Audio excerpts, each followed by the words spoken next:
thanks to MIDI HC for these new beats. What kind of camera did you take that picture with, by the way? Alright, look, you don't even have to show us the picture.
Earth. Did you know that, sir?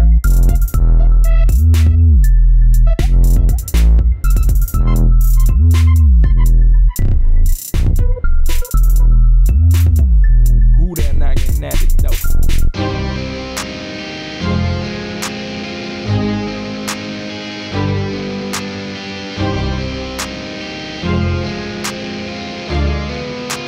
Probably a couple juggies.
So do you think that the Americans landed on the moon in the 1960s?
Paper thin, fake moon.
How's everybody doing today? Man, this one's already off to a great start. No, it's all good. Changed the front desk. This is the Flat Earth Digest. Welcome back, everybody. The Hoary Sheet Show is back with another broadcast, and tonight I'm gonna just kind of talk about like the Flat Earth International conference that I went to. I'm gonna show you the pictures. I'm gonna show you the videos. I'm gonna show you a little bit of live stream from the billboard, and this is just me kind of getting all caught up on everything that I've been wanting to talk about. And after that, I'm gonna go ahead and start covering the most recent stuff. You know, I really want to highlight some newer channels. I'm not gonna get to highlighting brand new channels in this broadcast, but it's gonna get a lot of stuff, you know, highlighted that I've been meaning to talk about. So without further ado, I'm going to say hi to everybody in the chat. Also, I want to connect to the Facebook broadcast real quick. That's something that I'm trying to rush at the last minute to do everything. And that's one of those things that I want to catch before I forget. So let me open up one of those tabs. Those Panoramic tabs. And before I forget, you're going to hear a little bit of an echo. Tabs. Alright, cool. Alright, now I'm in the Facebook chat as well, but if you're listening to me right now, go ahead and get in the YouTube channel, Flat Smackers Live. It's going to be another Let me look past all the beer cans on my desk to see what time it is. It's going to be another like 9 days before I'm actually able to stream on the main Hoary Sheet Show channel. Okay, so keep that in mind. If you're wondering why I'm still not on, with the main channel, that's why. Thank Udit Bat. So anyway, hey, Bob is here tonight. How you doing? Bob from Glowbusters in the house. MIDI HC with those awesome beats. What's up, bro? Karen B's in there. Flat Earth Vegans, hello. The Plain Truth made it. The Plain Truth was first, and complaining about the 8-minute countdown. The wonderful 8-minute countdown by MIDI HC. I was with my headphones on, MIDI. Dude, I was like on the floor, like pounding the floor laughing. At just like 2 minutes in, I'm just like dying. I thought I was gonna be like starting the broadcast with my feet up in the air, but that's totally why I had the wrong desk on when we started. I was not ready, so it was fun though. It was fun.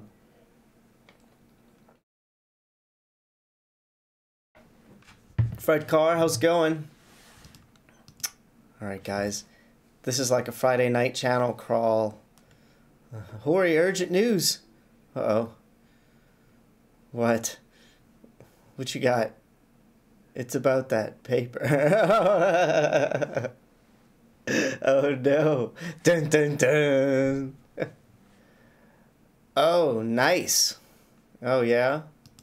Well, there was no problems here, Ace. Lady, oh my God, what's going on in the chat? You mods take care of that. I don't have time for it. All right, what we're gonna do is start off with the folder. The folder from the conference that I'm about to show you contains everything that I experienced up until the paper and several hours after the paper.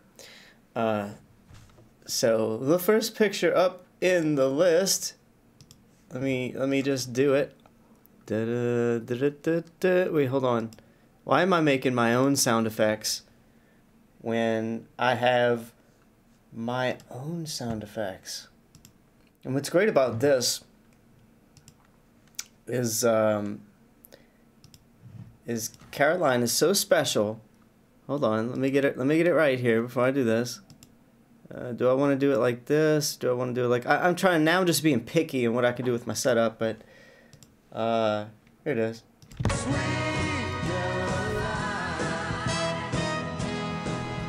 This was on our way. She gets her own sound effect whenever I possibly can. This is when we were on our way to the trip. As you can see, she's driving, and she's still happy about it at this point, I believe. And I was pretty much that happy the whole time because I didn't have to drive, and nor could I really drive. So it was good. It was good all the way for me. The next picture. Now, can anyone maybe remotely comprehend what just happened moments before I took this picture? If you guessed that this was the little baggie I got from the first dispensary I ever walked into, you are correct! Yes. Yes, thank you. Yes, this is the first little baggie I got from the first ever medical marijuana dispensary that I reached out there in the lovely Denver, Colorado. Yeah. Woo! And let's see. That was definitely a camera filter. Shortly after, I then took this picture because we still had several hours to drive. I don't think I was quite in Denver yet. I was just in Colorado. And that was me attempting to take pictures. Oh, bad dreams, bad dreams, bad dreams, bad dreams are made. Bad dreams are made of these. That's not how it goes. Next, damn it, next. And then we have.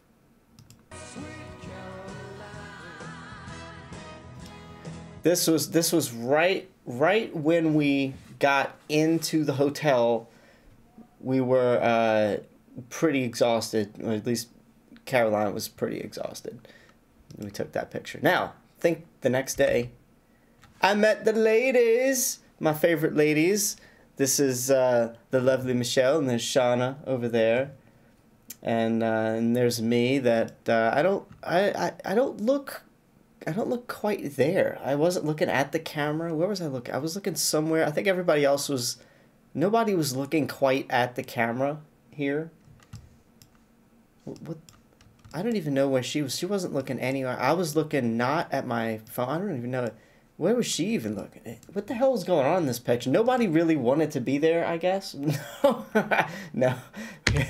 Next. The bucket list picture. Hori, Bob from Glowbusters, Robbie Davidson. This is about, yeah, I'm 5'3".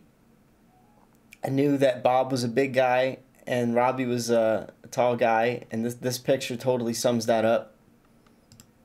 It's great. I'm gonna get that on my mouse pad. As a matter of fact, I'm gonna work on that soon. It's gonna be my mouse pad.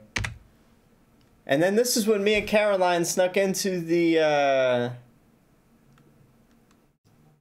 we just started opening doors that we knew led to the convention, and we found the limo with the rocket, Mad Mike's rocket on it. Ching! How about that?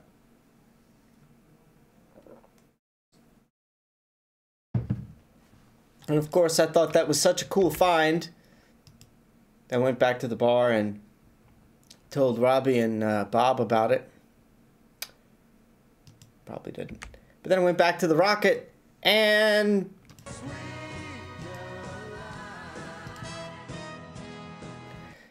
Sweet Caroline posed next to the rocket for me, because I said, Caroline, pose next to the rocket for me. She said, okay. And I said, now move out the way. And squatted around, got a better picture, and then I said, yeah, let me take one of those cool-ass panoramic shots, and there she is again. I said, get back in there for the panoramic shot. And there we go. There we go. I'm going to show you something a little while later, and you see this this opening right here? This little divider right there. They closed off that divider to separate the rooms. So this whole half of the room here, Alex, Conspiracy Music Guru, was doing his music testing, and we were waiting for S-Hat Jackson. I mean, Logan Paul, right? Logan Paul to arrive for the mixer, but he never showed up. His PR person apparently booked him somewhere else because he's too important to know what the frick else he's got going on in his life. And then again we have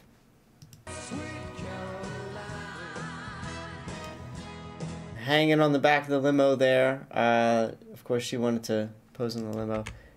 Now, and then my candy ass finally gets in front of the rocket. What is happening? Somebody's like blowing up my is somebody blowing up my Facebook?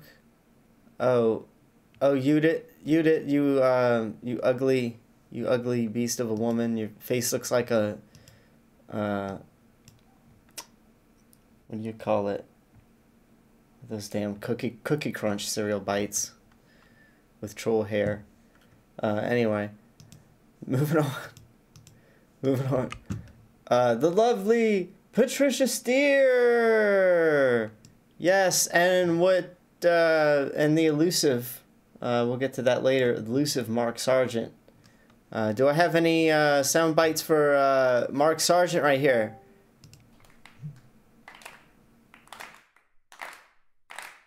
Alright, that's enough of that. Alright, guys. No, Mark Sargent is wonderful.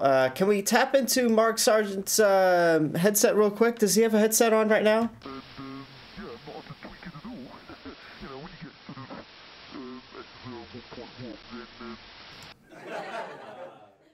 Alright, Mark. We'll let you go. I don't know what's going on over there. But the lovely Patricia, thanks for posing for us there.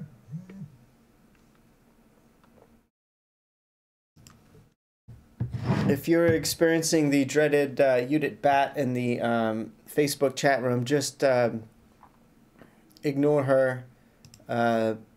She kind of really screwed the pooch and made a whole lot of friends disappear. Yeah, I know. She's a pathetic old bat. Don't worry. Moving on. And again, the Flat Earth Clues billboard there. There's some guy here was he had just swallowed a mosquito, and I just happened to catch that right at the perfect time. There's also everyone else that apparently did not swallow a mosquito. She was primed and ready to swallow mosquitoes, but there was only one mosquito there, and that guy happened to take the bait. No, guys, I'm just kidding. That's just how the picture was taken. The next picture up is the lovely Bling Bling, the BS of the ISS. I'll drink to that, although she'd probably say, "No, don't drink."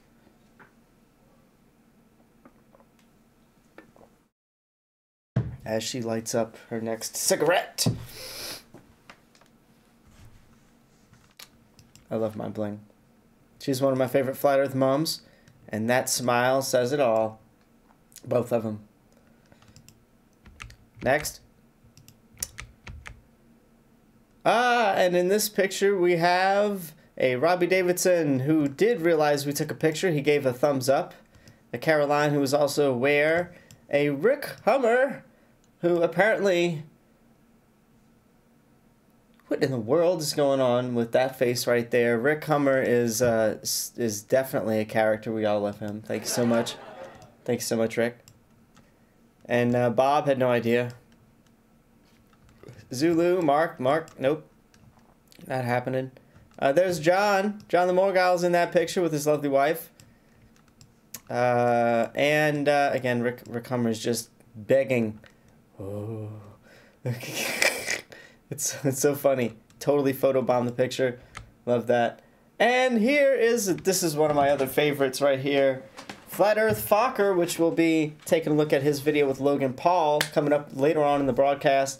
And the lovely Michelle, who has absolutely freaking perfect teeth.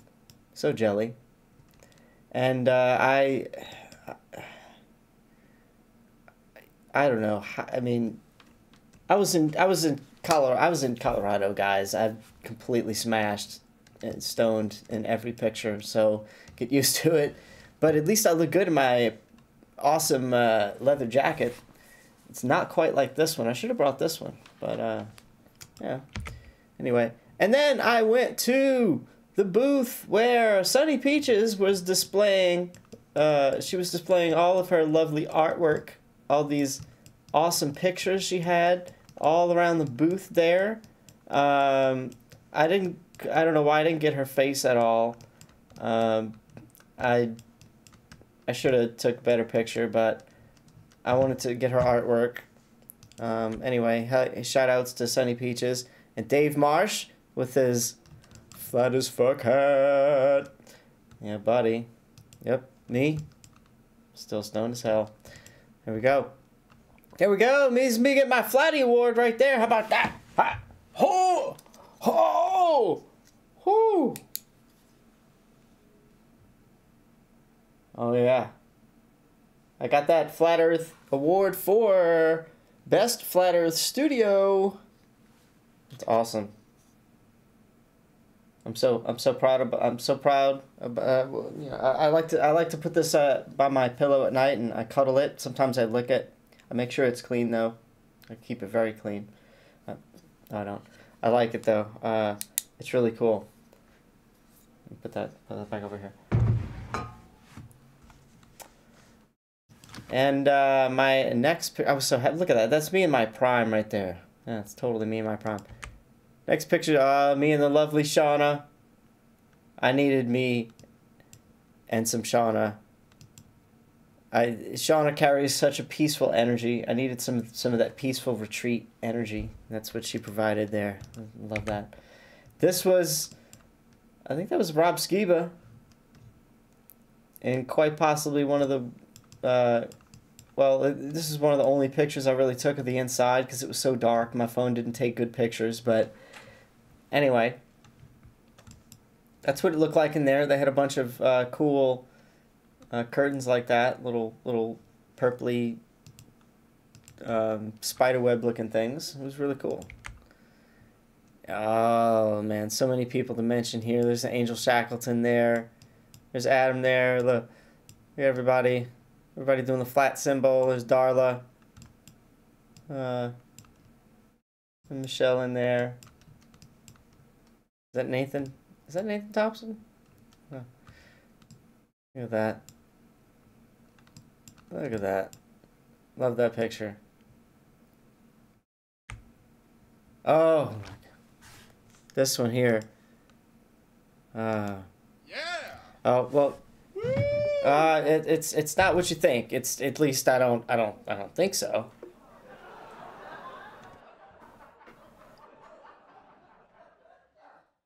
No. See, I was sleeping. And I was told that that somebody was feeling on my ass while I was sleeping. And later on, that she almost spilled a drink on me. That's why this gentleman is thankfully he's taking it away, because after that, she was later found trying on my damn slippers.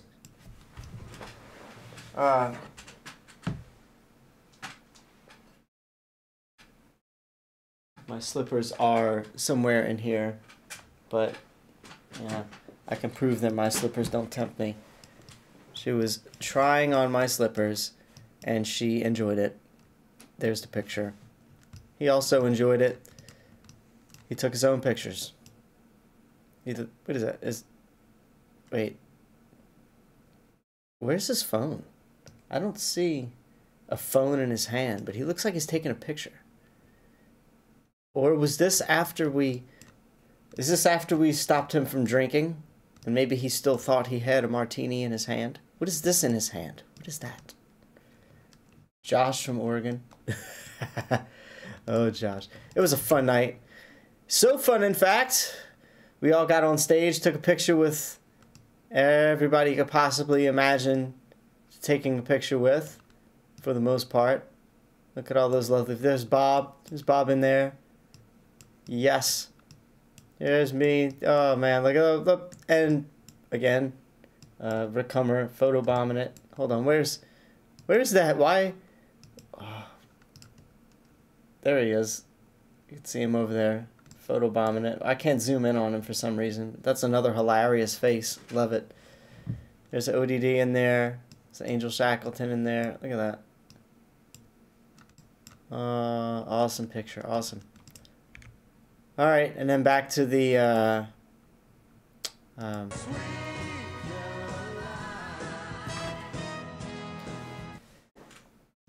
all right, guys. Now the videos. I have a couple of videos I'd like to show you. So let's get those underway here.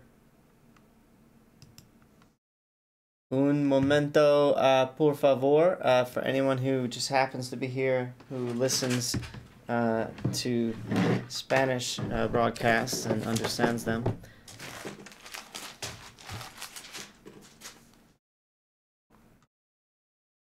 Let's go ahead and into the darkness we go.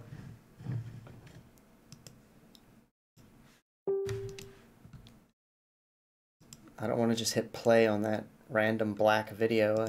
Let's see if this works at all. So I'm trying to find 613. I know that's not going to work. Hold on. 8 here. Oh, Jesus. 9. Watch this. Oh my god. Oh, that sounded like a freaky dream. All right, so hold on. I gotta make a quick, gotta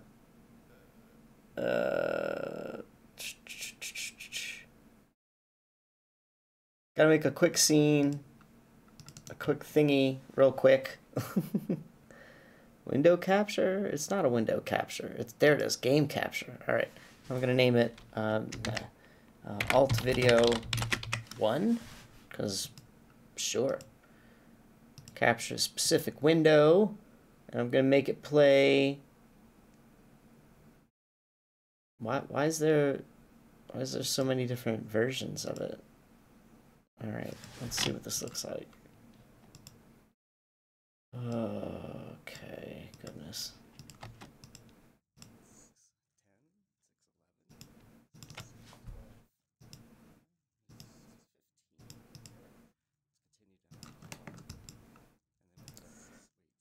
Hold on, I'm getting it. Don't worry.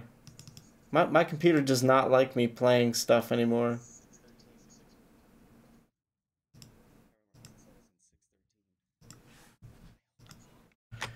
Oh, let's see.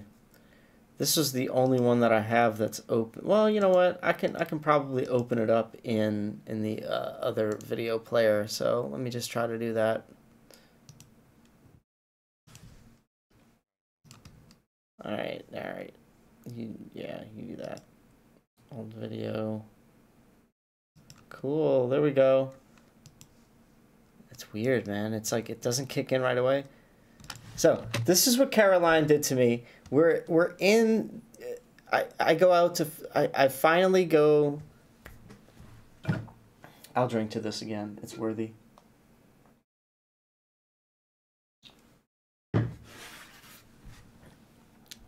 I finally get back to the hotel, and I just go down to smoke my first bowl of sativa, pure sativa, marijuana.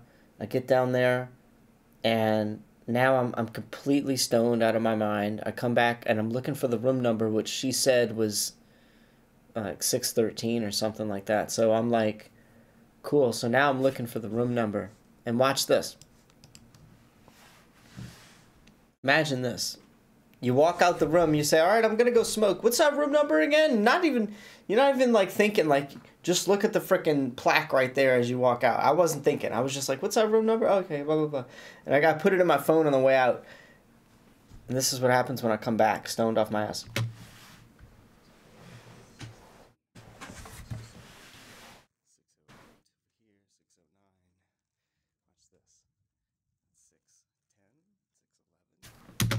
Where's 613 at? Wait, what?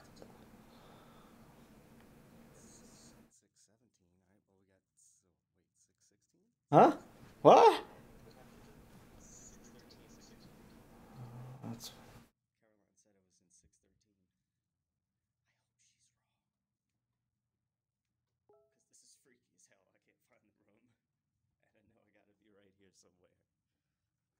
This is crazy.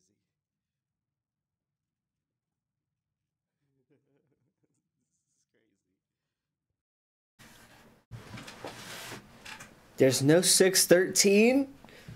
There's no 614 on that floor. It turns out I was in room 631. Yeah. 631. Yeah. Sorry. All right, guys. All right, let's take another look. Let's see what the next video is I have to show. Video number 2, I'm just going to show you just a few things from the conference. I caught the ass end of Karen B's video here.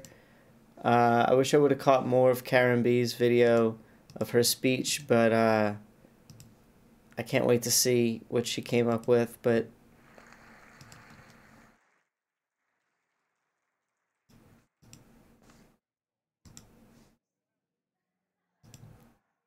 there she was on stage, about to walk off stage.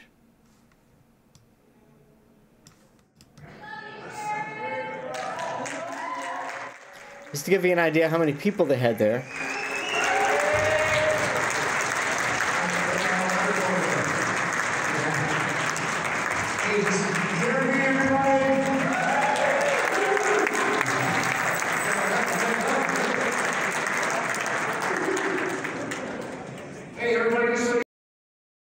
All right, and let's see. Here was the dinner. I took a little bit of video of the dinner, VIP dinner. This is the VIP dinner. Everybody's picking tables.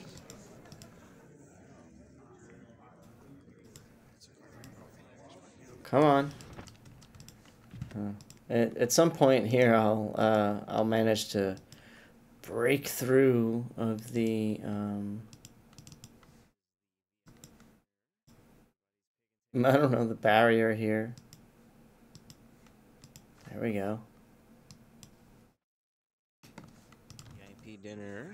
Everybody's picking tables. They had all these tables with little name tags of all the speakers. All the people and all the tables. I was sitting at the Joshua Swift table. Speaker name card. I'm gonna sit here with Joshua Swift. There's Nathan Roberts' table right there. Robbie Davidson's table's right there. Everybody's picking their spots. Gotta love it. Gotta love it. Alright, enjoy. Yeah. It felt really weird walking around filming, so, you know, I wasn't gonna walk around like filming all that. I don't know. It was weird. And what is this? It's titled Video 3 Ending. I'm kind of scared to play this. I don't really know what this is. Let's do it anyway.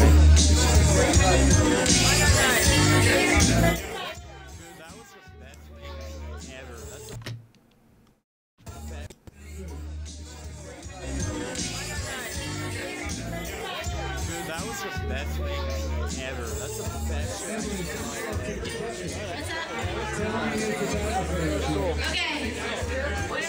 This is the Gooseneck Tavern. Everyone smile. Oh, this is when we took that picture. Look at the photographer. Say cheese.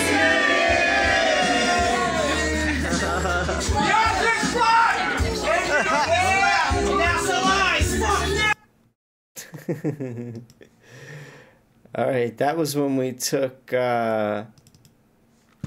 this. Wait, no, it wasn't that picture. It was. That was when we all posed for this picture right here. All right, now we have a video of me sneaking around to see Alex. So this was this is what you get when you put Hori in a spot for too long and nothing all that interesting is happening. I start looking for other things to do, and one of those other things that I found to do was this right here. We were all waiting in the mixer area for Logan Paul to show up and meet everybody, right? But he wasn't meeting everybody. He wasn't showing up, and I was about ready to start going somewhere else. But instead, I did this. All right, check it out. Check it out. And yeah, it's a vertical video, and for some reason, it's not even like... I know being a vertical video is bad and all on its own, but it's worse that it's playing like it is. So hold on, let me fix that for you. There we go. Jeez, I have snuck past this wall here. There's a little opening right here, and I made it just big enough for Hori's candy ass to go through. See, this is where I was. We were waiting for the VIP guests here. There's Zulu. And while that's playing, I'm gonna go grab a beer. So, there you go. Enjoy, guys. And there's Mark Sargent. Caroline's out here. But the VIP guest is not showing up. So, with that news, I decided to take a little gander over here and everybody's gonna come with me. Wait, we can't. You can't. We can't go. Well, we gotta sneak. This is covert. This is covert. Nobody knows we're going. This is just a sound test. Okay, I'll go on the other side and push it. Look, there he is. There's Conspiracy Music Guru sound testing over there. Isn't this cool? Like, see? You see? So cool seeing you in real life. I'm a professional goofball. Now you know what I do when nobody's looking. This is what I do. So here we go. We almost got a train of people in here and got caught, but it's okay. It's okay. I don't think anybody knows I'm here. Yeah, there's Matt Long over there. There's Rick Hummer. I think that might even be Rob Skiba. I don't know who the... This has been great. Look. Oh, Alex is putting his guitar back up.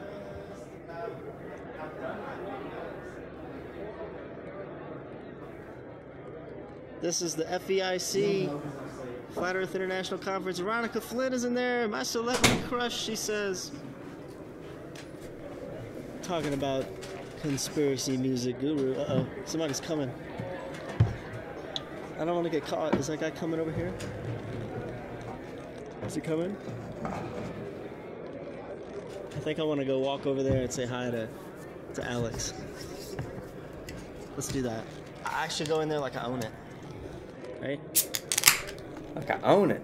Do I have those kahunas? That's what you gotta do. Those kahunas. Let's go. Hor's got kahunas. Well, You gotta go in there like you own it. here we go. Don't worry. We got this. We got this, guys. You're coming with me. Your moral support, ladies and gentlemen. I didn't know what to expect. I thought I was gonna get thrown out. How's the sound test coming? We're getting there. Getting there. A few issues, but Awesome. this is why we do really little dress rehearsals like this, because there's a few. Ah, you bringing that closer? Good stuff. Sweet. Yeah, we're getting there. Just want to say hi. Is that the one you painted that white, right? Yeah. Look at that. He's gonna get all the speakers to sign that puppy. And then when I take it home, I've got a memoir. I can Yeah. always look at that and think, oh, that was my time in Denver, man. That is awesome. That is awesome. We're live right now. You want to tell everybody hi? Hey, everybody. On How you doing? Facebook. We snuck around the something or another just to Perimeter, come over here. Got through security. Uh-huh. Yeah, no, we're just doing a sound check here, and I'm going to be on stage on Friday night, and just making sure it all sounds good. Thank you, man. To Yeah. 600 people. Totally put his ass on the spot. He's like, hey, we're live, by the way. Which is a bit mind-blowing, man. Look at all the seats, everybody. This is where everybody's going to be sitting, and then the round tables there's a VIP. So, yeah. Well, I don't want to keep you, man. But Yeah, man, thanks for giving me a moment, and I can't wait to see what you do tomorrow. I can't We'll wait to hear stick you. around and you might have a little sound check, but yeah, we're just testing things out at the moment, man. All right. Friday's the day, yeah. Friday's the big day. Okay. Well, I And don't tomorrow want to. there's going to be a new video showcased as well. Oh yeah. First thing in the morning, New video, guys. New video. Check it Called out. Space is fake, and we all know about that. All right. In your case, in my case, yeah. All right. Take care, man. Okay. That was good stuff. So nice of him for that. There we go. You saw that, Victoria? Now I'm gonna disappear into the wall. Watch, look. Nobody knows what the hell I'm doing. I'm just gonna go back over here and like disappear into the wall. Bye-bye.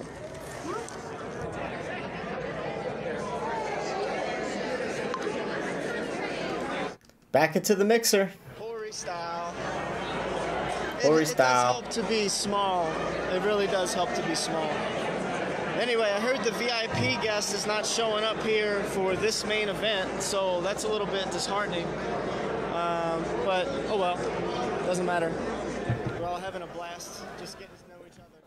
Life moves on without you, Logan Paul, and your candy ass. All right, so that was that. Now, the next video that I want to show is Alex and his live stream. I'm going to show a song by Alex. I'll show you just what he did. So everybody kick back and relax to a little bit of Conspiracy Music Guru music.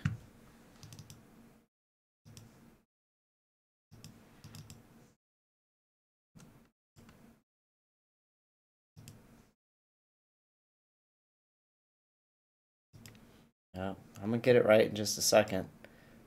But you know, I like to tease you guys a little bit here. In the meantime, apparently, right? This was his live performance at the event. Okay. Be huge. All right. Listen, this is gonna be huge, and I cannot wait for this. And we've all been waiting for this, and I've been waiting for it for 2 days now. We all got the tease with his video, and he's number 5 on the country charts right now.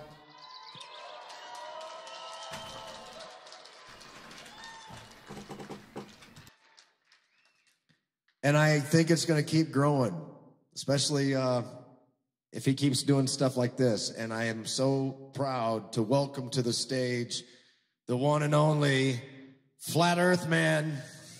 Where are you? Yeah, baby.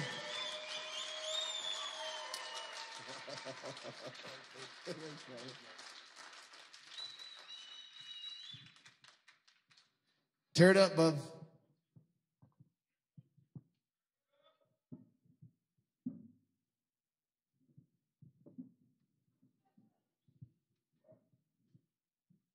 Check 1, 2. Hey, yeah. What's going on, people? Flat Earth Man in the house. Y'all enjoying the conference? Man, what a couple of days, huh? Man, I've learned so much. One thing I've learned is y'all seem to really like my music, man. I love that, man. I love that. Okay, people, we'll have a little chat in just a second. I'm going to play you my very first song, and I'll tell you how I became known as the Flat Earth Man right after this first song, which is called The Flat Earth Man.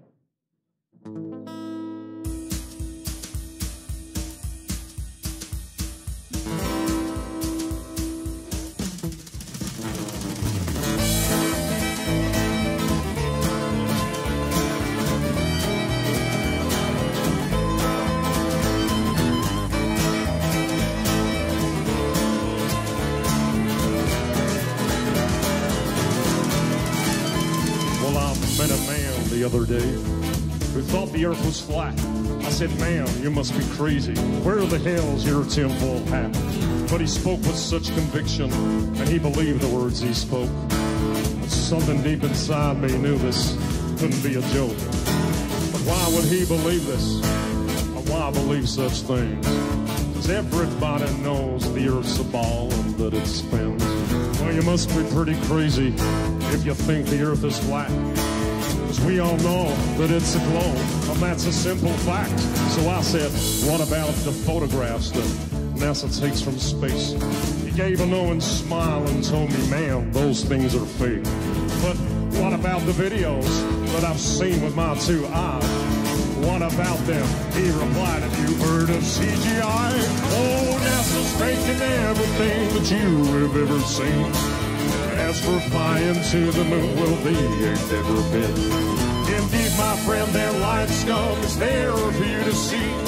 Just take some time, look into it, and the truth will set you free.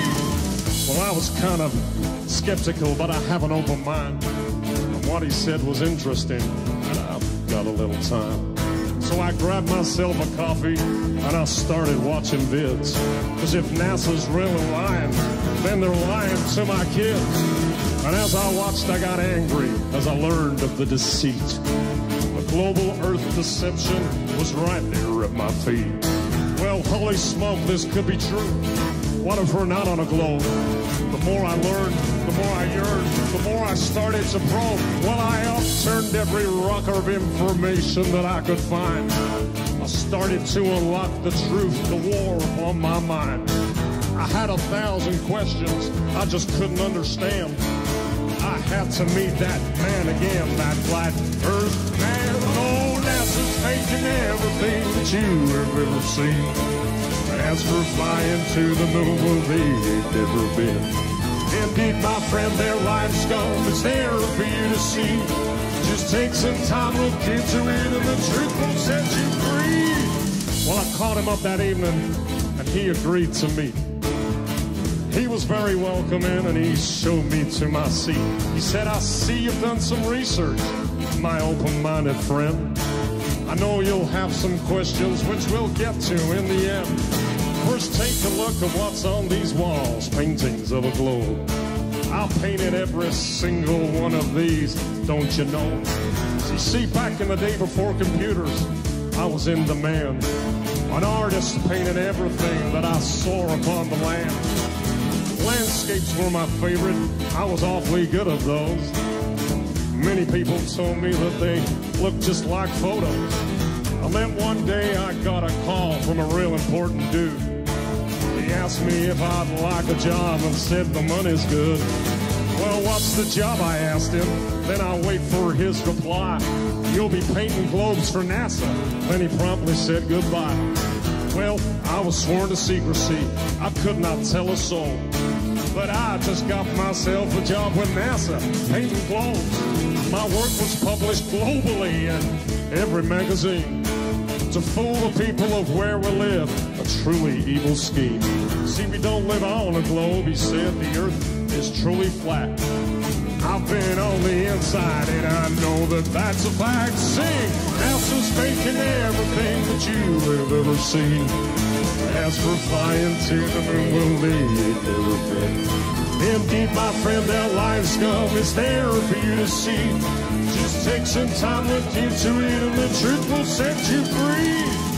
Well, we talked until the sun came up, and my mind was truly blown. This man had challenged everything that I thought I'd known. And finally it was clear to me to why these rascals lie. And finally it was clear to me about the reasons why. It's all about control, you know, to get inside your head. It's all about the money too, they got an awful lot of bread. $50 million, man, what could you do with that? Well, that's what NASA gets a day to hide the earth is flat. You see, if they can get you to believe that you're on a spinning ball, things like God and creation just make no sense at all. It all exploded from nothing, right, with their theory of Big Bang. It's true satanic mind control from the Freemasonic gang. You see, it's only Freemasons that get to go to space. They're the evil bastards who are lying to your face.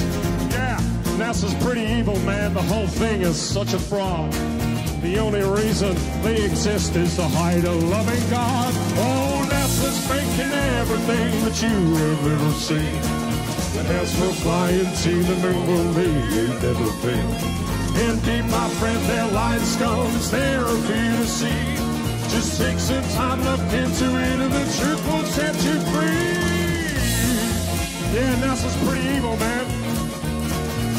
They're lying scumbags. Take some time, man, look into it. The truth will set you free. My mind is truly blown. Thank you.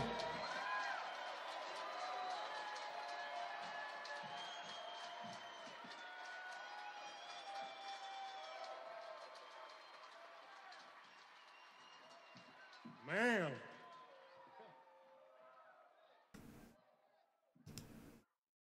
That was cool. Seeing that guy perform, I mean, he was perfect. His execution was absolutely perfect. Totally enjoyed watching him do his thing. Flat Earth Man, Alex, I drink to that, buddy. All right. Now, what's next on the list? Let's take a look. Now, okay.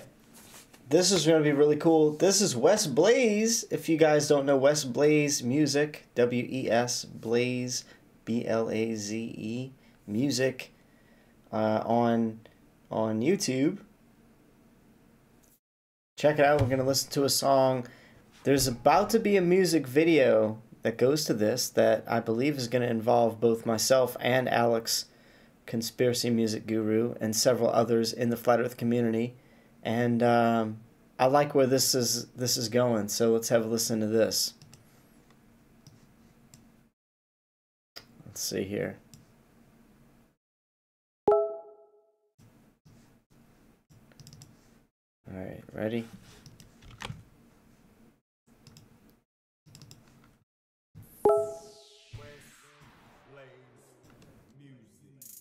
Eat, sleep, debunk the globe, repeat. Eat, sleep, debunk the globe, repeat.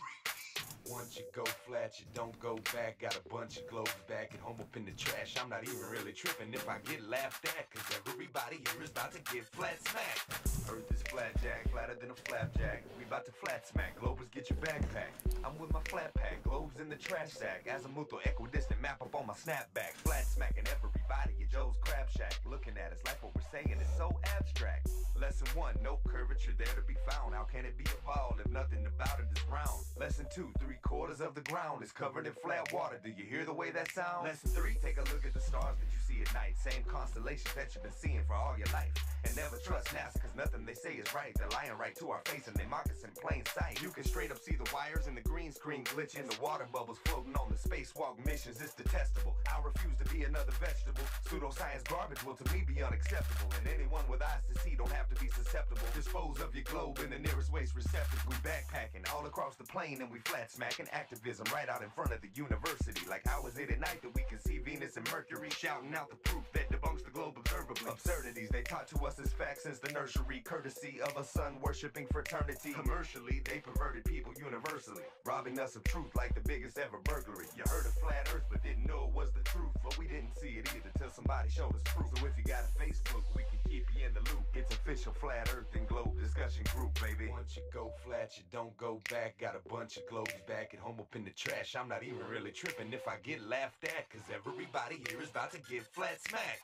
Earth is no globe, closer to a snow globe. Flat earth proofs, boy, I got a boatload. Gotta keep it flat, that's the FE bro code. Yeah, we coast to coast and we coming to your postcode. Take a good look at the rocket footage in slow mo. So many let the camera trick, I don't see how they don't know. When will people see that it's distorted like a GoPro? You might not believe the earth is flat, but me, I know. I turn the heat up at the meetups, we in the streets and we speak up. And I'm effing from the feet up, trying to see if they can keep up. I know that they sleep, but we need them to leap up. So I'm specializing in waking the sheep up. Earth is a plane, geocentric contained. Open up a King James and it's saying the same. I know it's so easy to go with the grain, and it's strange the alternative sounds so insane. But we came to this thing just to change up the game, cause the lames wanna tell us we came from a bang. A treacherous trickery straight from the flame, and the devil's the one to be blamed. It's a shame. Wake up the matrix, shake up the fake with the truest of truth, and the atheists hate it. Cause we got a movement that blew through the roof. Take it to basics, yeah. To make an improvement, we gotta recoup. If you can debate it, then come to the page. It's official Flat Earth and Globe discussion group. Yeah. Eat, sleep, debunk the globe, repeat. Eat, sleep, debunk the globe, repeat. Eat, sleep, debunk the globe, repeat. Eat, sleep, debunk the globe, repeat.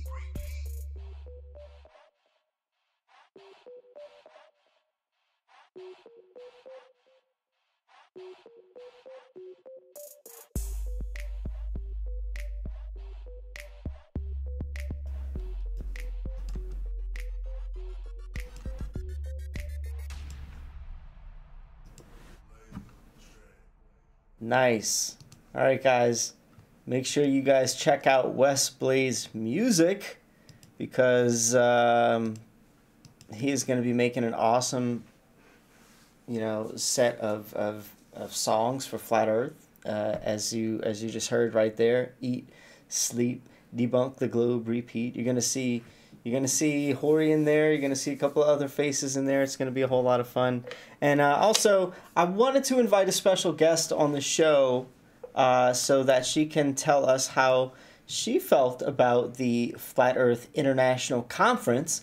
And you know how NASA does those special effects, and they reach out from the random crap, and they just pull out space puppets. Well, I've got something even better. I'm gonna just pop on in a live animated. You know what? Everybody, welcome Carla.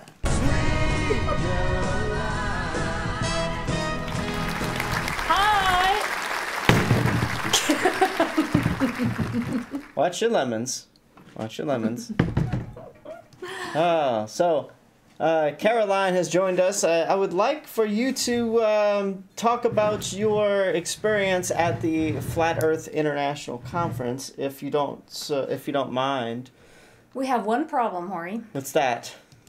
I do not have earphones.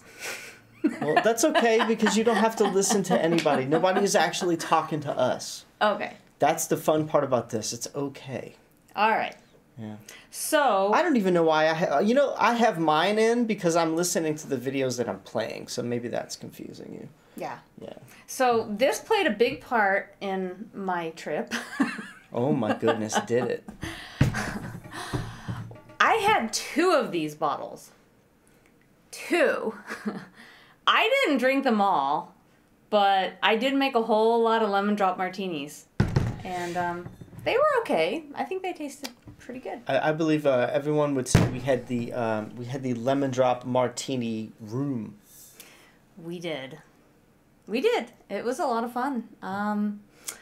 The bad part is there's some fogginess, some areas of time that I really can't account for. But that's also the good part. It didn't have anything to do with the... never mind. It was a lot of fun. Ooh, this is so cold. They have ice coming at the bottom. I keep it in the freezer. That's where you keep vodka. There's ice. Hey, you want some ice? No. Thank you, though. I got someone... Oh, and I got a new shirt. So Zulu One had these made from Peanut Gallery's daughter. So... Can you see what they say? Come over here a little bit because half of your body is somehow cut off. Okay. Here we go. What's that say? Keep back 8 inches per mile. Yeah. I love that. So, a bunch of us have these. Michelle and Zulu. Let me make a little bit more room so you can get back in here. Come scoot over with me. Thanks. Whew. All right. So, I got one of these in a t-shirt and one in a sweatshirt. And, yeah, it's always good to go and come back with more clothes than you left with. So, I like that. Good stuff. So, tell us about your experience there. What was your best speaker experience? Who did you like? Who did you enjoy watching the most while you were there? I would have to say I probably enjoyed David and Matt, David Weiss and Matt Long, when they had their talk on how to evangelize your family to Flat Earth. I was actually my personal favorite as well. Hold on, let me switch scenes here. Mm-hmm. That was actually my personal favorite. So tell me why you like that one the most. What did you learn anything? Do you remember what that one taught you? No, anything at all? I don't. I'm sorry to put you on the spot because I know you're exactly like me, and I don't either. I just remember that was the most entertaining one. Thank you so much for filling in the gaps there, Caroline. No, it was good, and I'm looking forward to going back and watching it again I can actually get something out of it. I'm looking forward to Robbie putting that back out on his channel, on the Celebrate Truth YouTube channel, where he is slowly trickling out the footage that he did have recorded, which that's where we got Alex's footage from just a little while ago when I played that for you. Yeah. And so... Alex was great. And his wife, Shelly, she's an awesome woman. I had a lot of fun. Meeting people was the best part. I was going to ask you. What was your best part about the whole conference, aside from the actual speakers, the events, the workshops? Is there anything else you enjoyed? It was all of these people that were talking like this for the entire year. You finally get to see their face, and it was just wonderful. You know, I was looking forward to meeting Zulu. He's great. Michelle, of course, Karen B. A lot of the speakers I wanted to meet. I had met David before, but got to meet Matt, and it was nice to see Patricia again. I always love speaking to Patricia. She hung out in our room for, gosh, what, an hour and a half? Was it? It was my whole perception of time was distorted. So marijuana does that. If I was stoned and it felt like 45 minutes, then it probably was an hour and a half. Yeah. It was nice speaking to her. She's great. Oh man, she was so adorable. How many outfits did she change into she every day? She had so many awesome outfits. 4 to 5 different outfits a day. She changed and swapped out, and she even had a hairstylist come into her room at some point. She did not. That was a rumor. That was a David Weiss rumor. I heard it from Mark Sargent, Joseph. Well, he's not in her room. I heard it from her. It was the joke. He's not in her room? Well, how close do you have to be? David's not that close to Patricia. That's what I'm saying. It was a rumor that the boys made up. No, Patricia does her own hair. I just want to say that on the air. I got that straight from her. All right. We have to research things. That's what we do. I'm sorry. Yes, that was a rumor. Here, you don't... Thanks. Oh. Woo. All right. So, that was your favorite part of it. Can you tell us anything else you want to tell us about the conference? My least favorite part. That brings us right on into my also least favorite part. But I would like you, because I think we're on the same brain. I don't think we are. I don't think you're gonna know what I'm gonna say for my least favorite part. Does it have anything? Does it rhyme with arc fartant?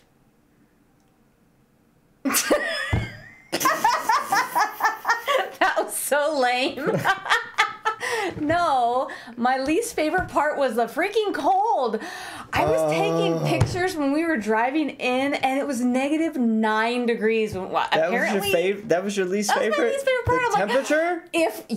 If we broke down, what would we have done? It was -9 degrees out. That was my least favorite Should I have been worrying about the vehicle you took us in? I had no idea. I should have been worried about the car. I'm just saying, things happen. I wasn't worried, but I was like, I'm watching that thermometer go down lower and lower and lower. I'm like, -9? Yeah. I haven't seen that since Pennsylvania. So, yeah. Yeah, the cold. And remember when we had... That did scare me a little bit. And then I had to take out a credit card to be able to get the ice off my windshield. That wasn't a real favorite part of my trip either, because I did not have an ice scraper. So, yeah. We had to buy one of these huge... Caroline, come out. We had this one little problem right at the very end of the trip where the ice had covered the windshield, and I'm like, well, that's cool. We don't need. We won't need to deal with this problem again. She's like, I want to make sure I never ever deal with this problem again. Yeah. And she grabs it.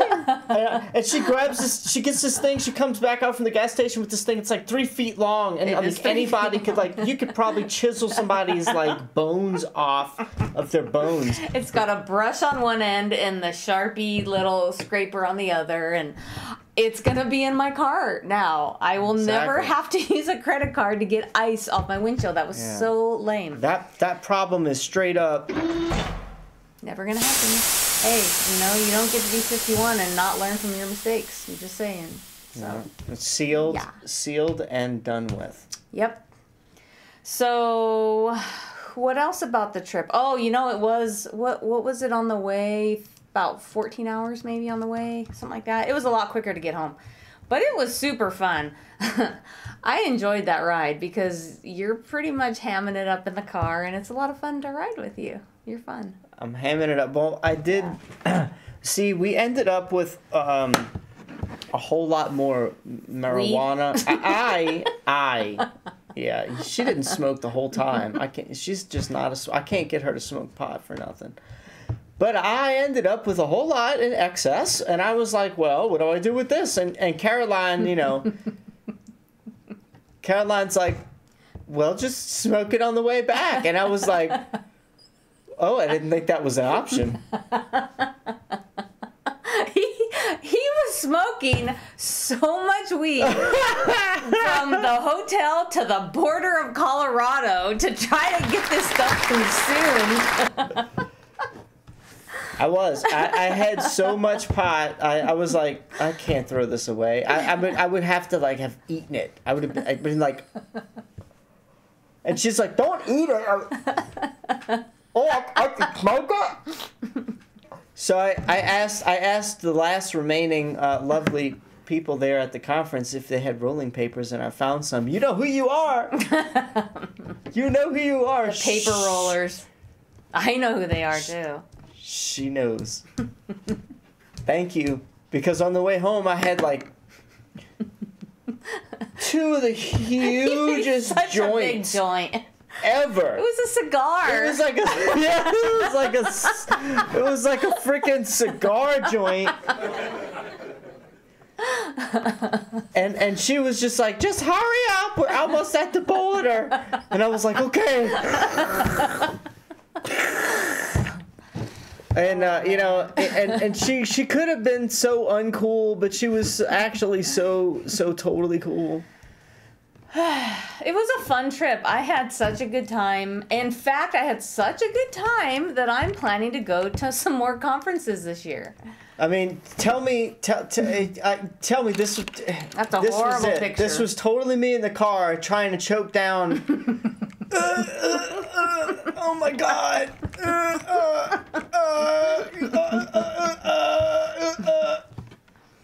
That was it. That was it. That was it. Wow. Yeah. So it was a great trip. I had a lot of fun.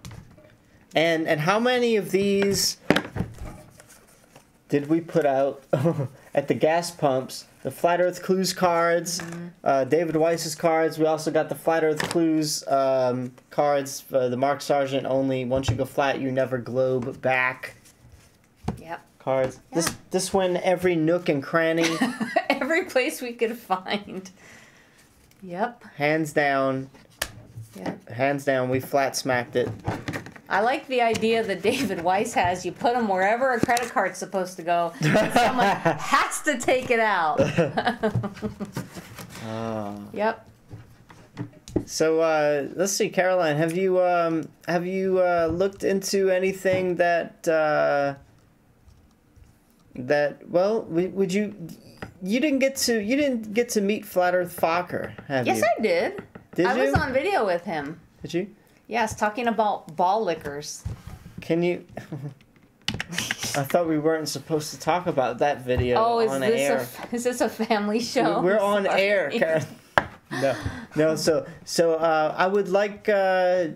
He made a new video with Logan Paul, and I would like for you to segue us on into this video by telling us what you personally thought about Logan Paul. What's your thoughts on Logan Paul?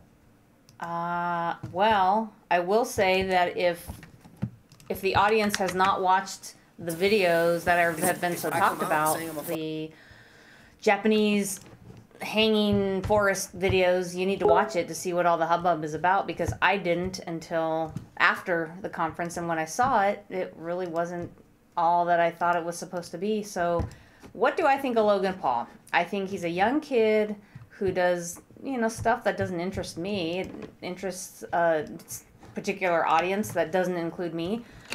But he's curious about Flat Earth, and he had a friend who wanted him to come to the conference. So he came and is investigating it. And guess what? You can't choose who investigates Flat Earth, and we want everybody, because the whole world needs to know about this. I don't care how much of an asshole somebody is.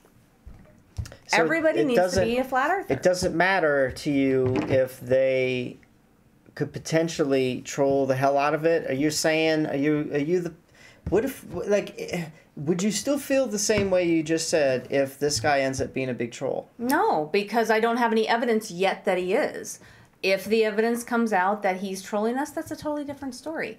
We don't have any evidence yet of that. Well, if he did, then would you feel different about the next Logan Paul? If let's just pretend here. I want to feel you out. If he shits on Flat Earth, and you said, well, what you said was any publicity is good, right? That is Mark Sargent's line. All publicity is good publicity. So what you're saying is this is good. Why? Logan Paul's good because... This is good because he reaches people that Mark Sargent's not going to reach. All right. So what if... All right. So let's say this is Logan Paul's story, and he poops on us. Yeah. Now, what if Logan Paul #2 comes up? Would you still feel the same way? Oh, he has the potential to reach this younger audience, this different audience, would you still, or now that we've, like, let's just say Logan Paul craps on us and we're ready for number 2 and we're all on guard, do you think we should let that happen a second time? If Logan Paul does crap on this, do you think we should let it happen twice? Because I do believe he's eventually gonna, or maybe he's gonna disappear. It's option A or option B. I don't think the guy's gonna run with it and make it a big thing on his channel. Like, even if he really sides with it, I think he's gonna be like, I think he's gonna get to the point where he's gonna go, holy crap, I think they're right, but there's no way I can come out as a flat earther. There's no way. He already did. Did he? He said it at the conference. That's why I want to show this video right here by Flat Earth Fokker, because this is what he said behind the scenes at the conference. So thanks for segueing us into that. Let me say one thing, please. We can't judge the next person by the previous person, so everybody needs to be judged by their merits and what they're putting out. And I'm just saying, if this guy ends up trolling us, you can't say, well, we're never going to let some 23-year-old YouTube video producer come out onto Flat Earth stage anymore, because you don't know. There's no way of knowing what the next guy's going to do. So it's a case-by-case basis is what I think. Okay. You can't judge somebody by someone else's behavior. And I don't think you can even judge somebody by their prior behavior before they've apologized for something. So that's how I feel. I know it's not how everybody feels, but that's all right. I'm sticking with that. That's admirable. So, all right. So hey, have a good show. You gonna leave here on that note? Yeah. Yeah, you got your audience.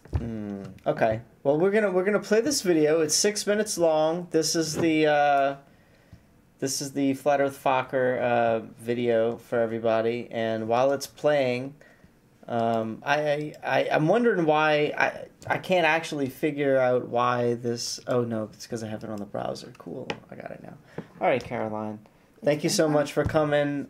Should I don't have a puff of smoke for you to disappear from. I wanted more smoke. I know. So I'll just make you vanish in a very, like, this kind of way. Like, all right. Thank you.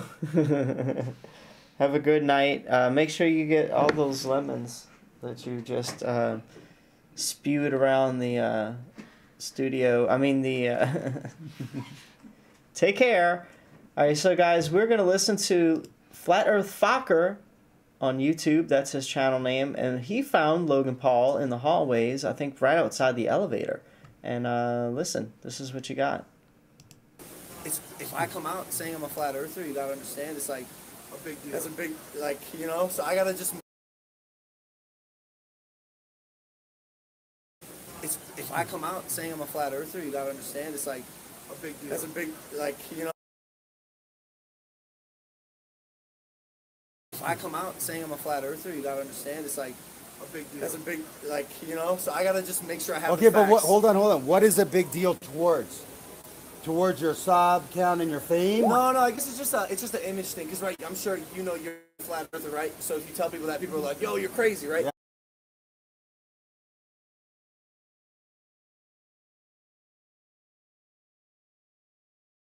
I'm at the Flat Earth Conference 2018 in Denver, Colorado. Should I keep streaming here while we go to dinner? There he is, celebrity Logan Paul. What's the daddy lines for? We're going on a date. You're gonna go on a date? What's this piece about? Are you gonna mock flat earthers? Or? Nah, it's a doc. It's a documentary because my roommate is a flat earther. Is he really? Yeah. Which one? He's not here? Where is Mike? Mike!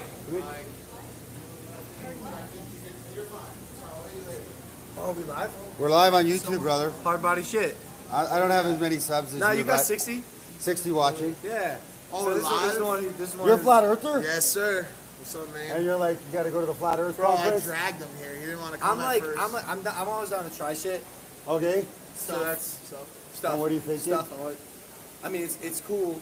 I talked to Robbie, and he's really smart. He's got like a ton of really good points. So I don't know, man. It's if I come out saying I'm a flat earther, you gotta understand it's like a big deal. That's a big, like, you know. So I gotta just make sure I have. Okay, but hold on. What is a big deal towards? Towards your sub count and your fame? No, I guess it's just an image thing. Cause right, I'm sure you know you're a flat earther, right? So if you tell people that, people are like, "Yo, you're crazy," right? Yeah. So if I'm gonna do it, I need all the facts and evidence. He's doing his due diligence, his studies. But would you speak for the truth? This is more important than reputation. Yeah. But he's just got to figure out the truth first. You got to know. I know. We all did it. Oh, But that's I where had to I'm make at. sure. Dude, that's awesome. That's where I'm at. Hey, what up, G? What's poppin', bro? What's up? I gotta go on my date, bro. Oh, yeah? What up, Are bro? you dating a flat earther? She is. I met her here. Oh, really? Yeah. That's funny. All right, we'll chat some more tomorrow, bro. All right. I stole these flowers. Don't put that in there. It's live. You found some flowers.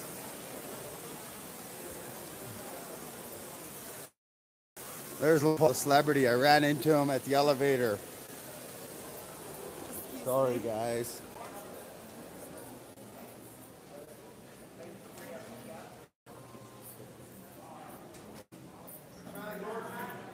I was interviewing Logan Paul. He's going on a date. Yeah, I just interviewed him. Huh? Yeah, he's going on a date with a flat earth girl. I don't know which one, but apparently he's got a date. Really?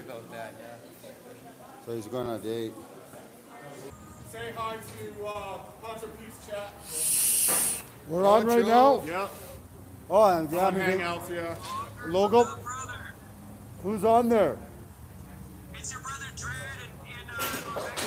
Music for Truth. Awesome. Fred, yeah. Awesome, guys. I just interviewed Logan Paul. I thought he was going to be on your show.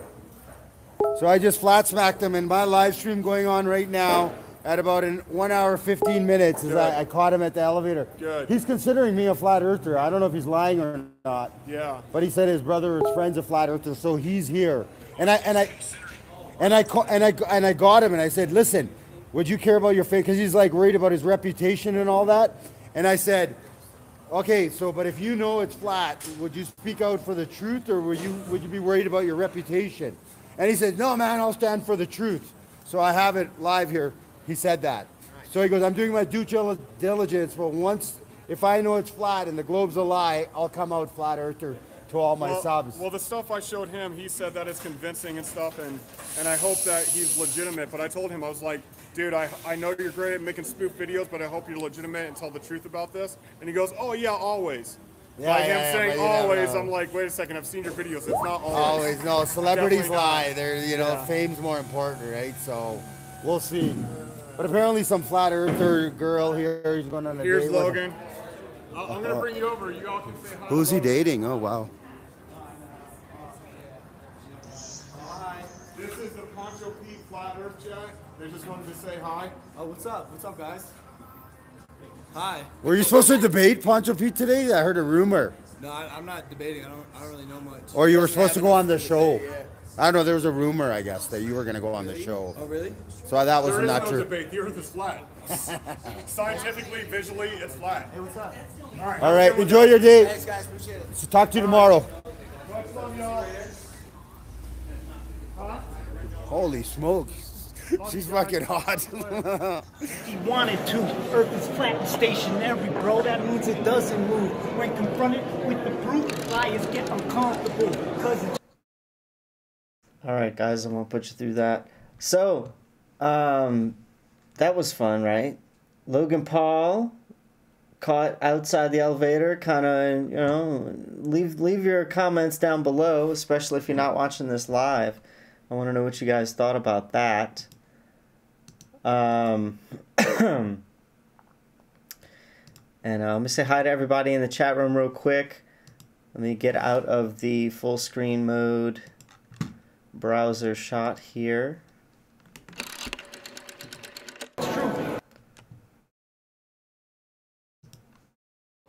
Midi HC is in there. Roddy K, how you doing? How are you, Hori? And did you see curvature? Nope, I sure didn't. That is a vape pen, Hori. It is a vape pen. Oh, you see, but it's okay. I got my my med card out here, so doesn't matter what I'm vaping around here. Wow, what happened to the thumbs? Are you Ronnie and Jason? What?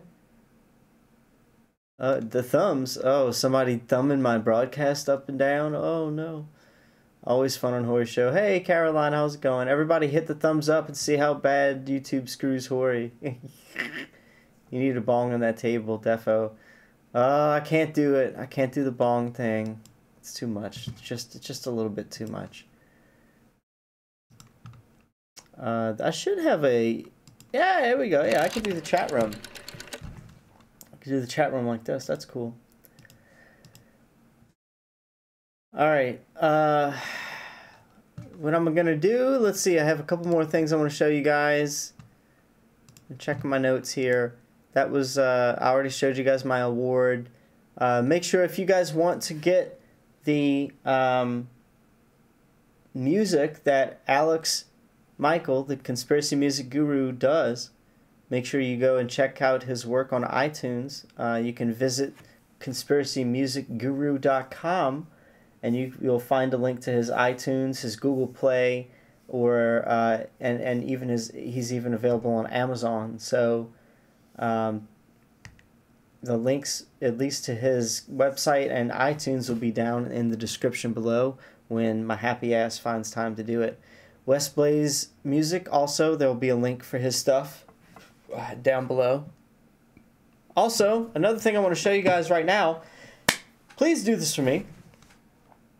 Please do this for me. There's 24 people in the room right now. Okay? There's 24 of you guys right now. Open up a new tab in your browser. Head on over to Amazon.com. Type in Granny knows the earth is round and flat. We had one baller jerk off go over to Suzanne's book on Amazon and give her a 1-star review. And it really screwed up her confidence. So let's combat that with some good reviews on Amazon. But you have to pull up the link yourself, and it is, again, Amazon.com. Go to Amazon.com and a new link and type in Granny knows the earth is round and flat. And do a review and tell everybody that Suzanne's an awesome person and the book is amazing. Because it's amazing. Do that, please. Ooh, jeez. That was a whole lot of beer that just came out. Oh my goodness. Thank you, Caroline, for this purple and pink looking towel.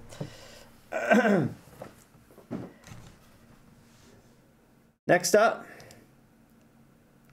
Karen B. Are you guys ready to have your mind blown? Well, thanks to Karen B. And also thanks to Dr. Zach and their video titled Neil deGrasse Tyson Debunks Flat Earth. This video is awesome, and you'll most likely learn a thing or two. Check out why you don't know if the moon is round or flat. This is just my favorite part of an awesome 30-minute video. So just give me a second here. And we'll all watch this together. There's no such thing as a perfect writer. There is. I need to play this at 6:12. Alright, so... is round and too far. There we go. Show you a little demonstration. When something is round and too far away from you, you cannot say what shape it is. It can be a flat plate, it can be oblate, it can be concave, it can be a sphere. You just can't tell. Here are 4 objects. They all look round, right? But are they all spheres? How would we know? Ooh. What if I told you that there is only one object that is not spherical? Can you tell what it is? Can you tell me how you knew it? How would we even know the distance? I can tell you that they are 100 feet away and you will believe it, but they can only be a few inches away. And I can tell you that they are 10 meters in diameter, but they could only be 5 centimeters in diameter. You can never know using your camera. Please look at them carefully. Okay. Here is the only object that is not spherical here. Here it is. I bet you thought it would be another one. Oh. But it will blow your mind if I tell you that this second object is also not spherical, and it's flat. And it will blow your mind even more if I tell you that this third object is concave. Oh my god! Oh, holy shit! But how about this one? This is the only spherical object. We could have an oblate object and you would think it's spherical as well. So looking at something round does not mean it's a sphere. Have you ever seen the moon rotating in the sky? You have always seen one side of it, which makes it impossible for anyone to say the moon is spherical. However, using the word round is correct. A plate is also round. Look at this moon right here. Does it look round? Yes. Does it look like a sphere? Yes. Is it really a sphere? Let's find out. Oh, snap. Well, it's not. It's flat. You got tricked again. Please bear in mind that there is no refraction between the camera and the moon. I think you can see the point. This was a really, really good video, and you guys need to check it out. The link will be down below. Again, it's titled Neil deGrasse Tyson Debunks Flat Earth, and it's on the Karen B channel. It's also mirrored on Glowbuster's channel, and a little bit more on that in just a moment. The Jeranism channel, Jeran and Iru just put out a video called Jeran and Iru Landucci Discuss All Things Flat Earth. On the Jeranism channel, they basically highlight some of my old favorites among many others. And I tell you, when Iru gets on a roll, we all learn a thing or two. It's about an hour and 41 minutes in, where Jeran and Iru highlight just how badly we're being manipulated by the so-called powers that be. Some of this you cannot unsee. Have a look at how NASA and Google are working together to produce nothing more than an elaborate puppet show. So, let's take a look at this. Moon image. Imagine. Hold up on that, Karen B. Check this out, guys. It's disgusting. Is this the Nintendo Switch? I tell you what, I don't know what the hell this is, but Super Smash Brothers Nintendo Switch. I might get it. Here we go. In this way, with these two fingers separated. Back it up. In this way, with these two fingers separated, it's because they are partnership. Mm-hmm. It's not, it's something that you maybe take from the Disney history. Uh-oh. So, getting back to here you can see, for example, the supposedly photograph for the ATS-3 satellite in 1967.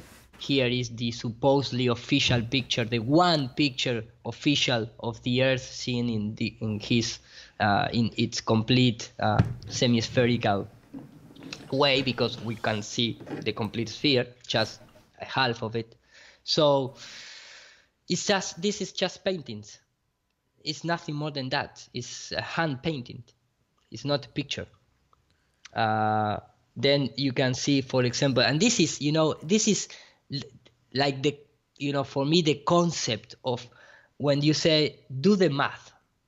Yeah, I can do whatever math you want, but look at this object. What math you going to use to, It's so clearly on cables, it's not even funny.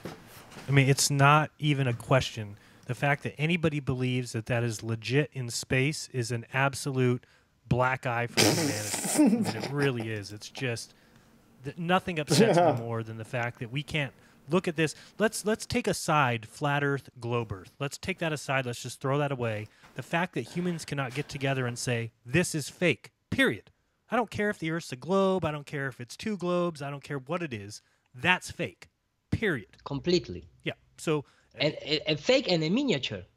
Yeah. This is just a simple miniature in front of a screen. Right, on cables that you move, and that's why it moves exactly in the order like a little. And they say, oh, well, space, there's no resistance, so we can just move things in a little warehouse with a black background and people will buy it. And they're right.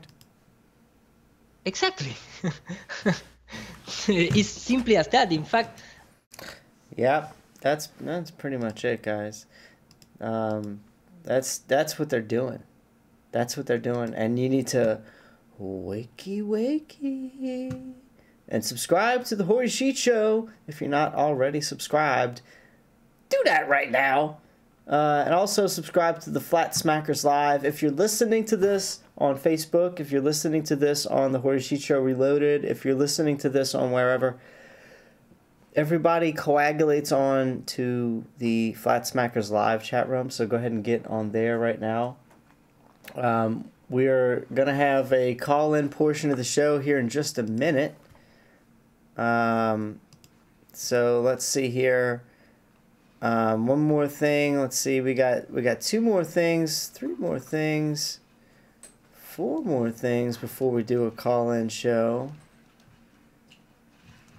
And we'll open up the lines. So I want to talk about actually, I think what I'm going to do, I need my sidekick back again, so let me go ahead and resurrect the lovely Caroline back. Let me see if I can do this again, though. It's because I only paid so much for the special smoke, and I'm not sure if the special smoke is actually ready again. We're gonna have to try it. So we'll go ahead and do it. So maybe there's a string. Oh, there's a the button. Shit, the button.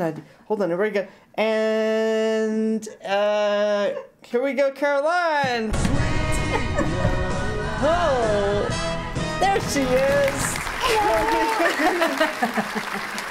All right. Oh. I've missed everybody. There we go. Good. I'm so glad. Can I plug in here so I can hear? You can plug right on into the little robot guy's other eyeball. That's where you plug in. Is this the other eyeball? That's the other, That's a robot guy? Well, yeah, look. Here's his torso, look. His feet. If he's not being plugged. You have to put them together so that one can appreciate. Oh, no. Well, you see, look, there he is, though. There you go. Oh, I just did the 666 sign. Did you see that? Nobody. I think I'm a Mason. Oh my God, we have just.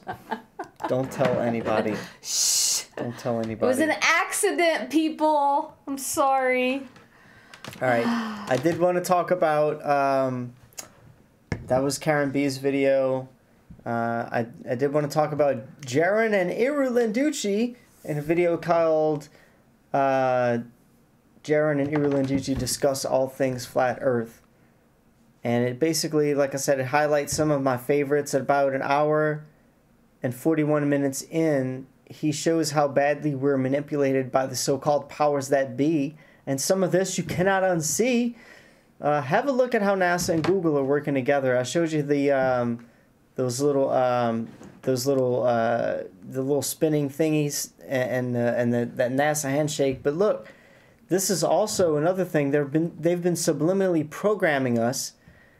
And take a look at this. This, if you haven't seen this, I mean, show your grandma, show your grandmammy. I just tried that Amazon hack. I don't care what you tried. that commercial, no.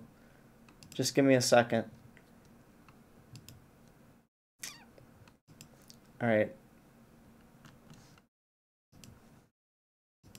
Because I'm starting talking about the importance of television and how they can manipulate your nervous system, things like that. And the television never was like something for entertainment. It's for indoctrination. Right. You can you have a really great example because the CIA they have 2 operations called the Simpson, or I don't know how is the pronunciation of this, and the Mockingbird. Both operations was to implement subliminal message to the public when they sit, on the living room and see the television. Right. And this is the first one. with the national, when you can clearly see how they change the letters.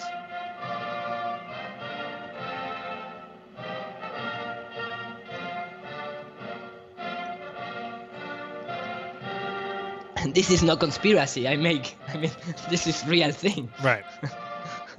So this is how they manipulate your perception of reality. They have been working on this from decades. Yep, I'm just showing people real quick here. I'll go back to your screen, but this is the Michael Collins photo. Many people have seen before, but you can see where on the left side he's inside. All right, so yeah, basically, Iru and Jeran just, I mean, they tear it up. They're programming us. You guys see that? They're programming us subliminally. It's that bad. Also, another thing that I want to show is David Weiss's video. He's got a new app. Yay, David!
Look at that, guys. I love it. I got it on my phone.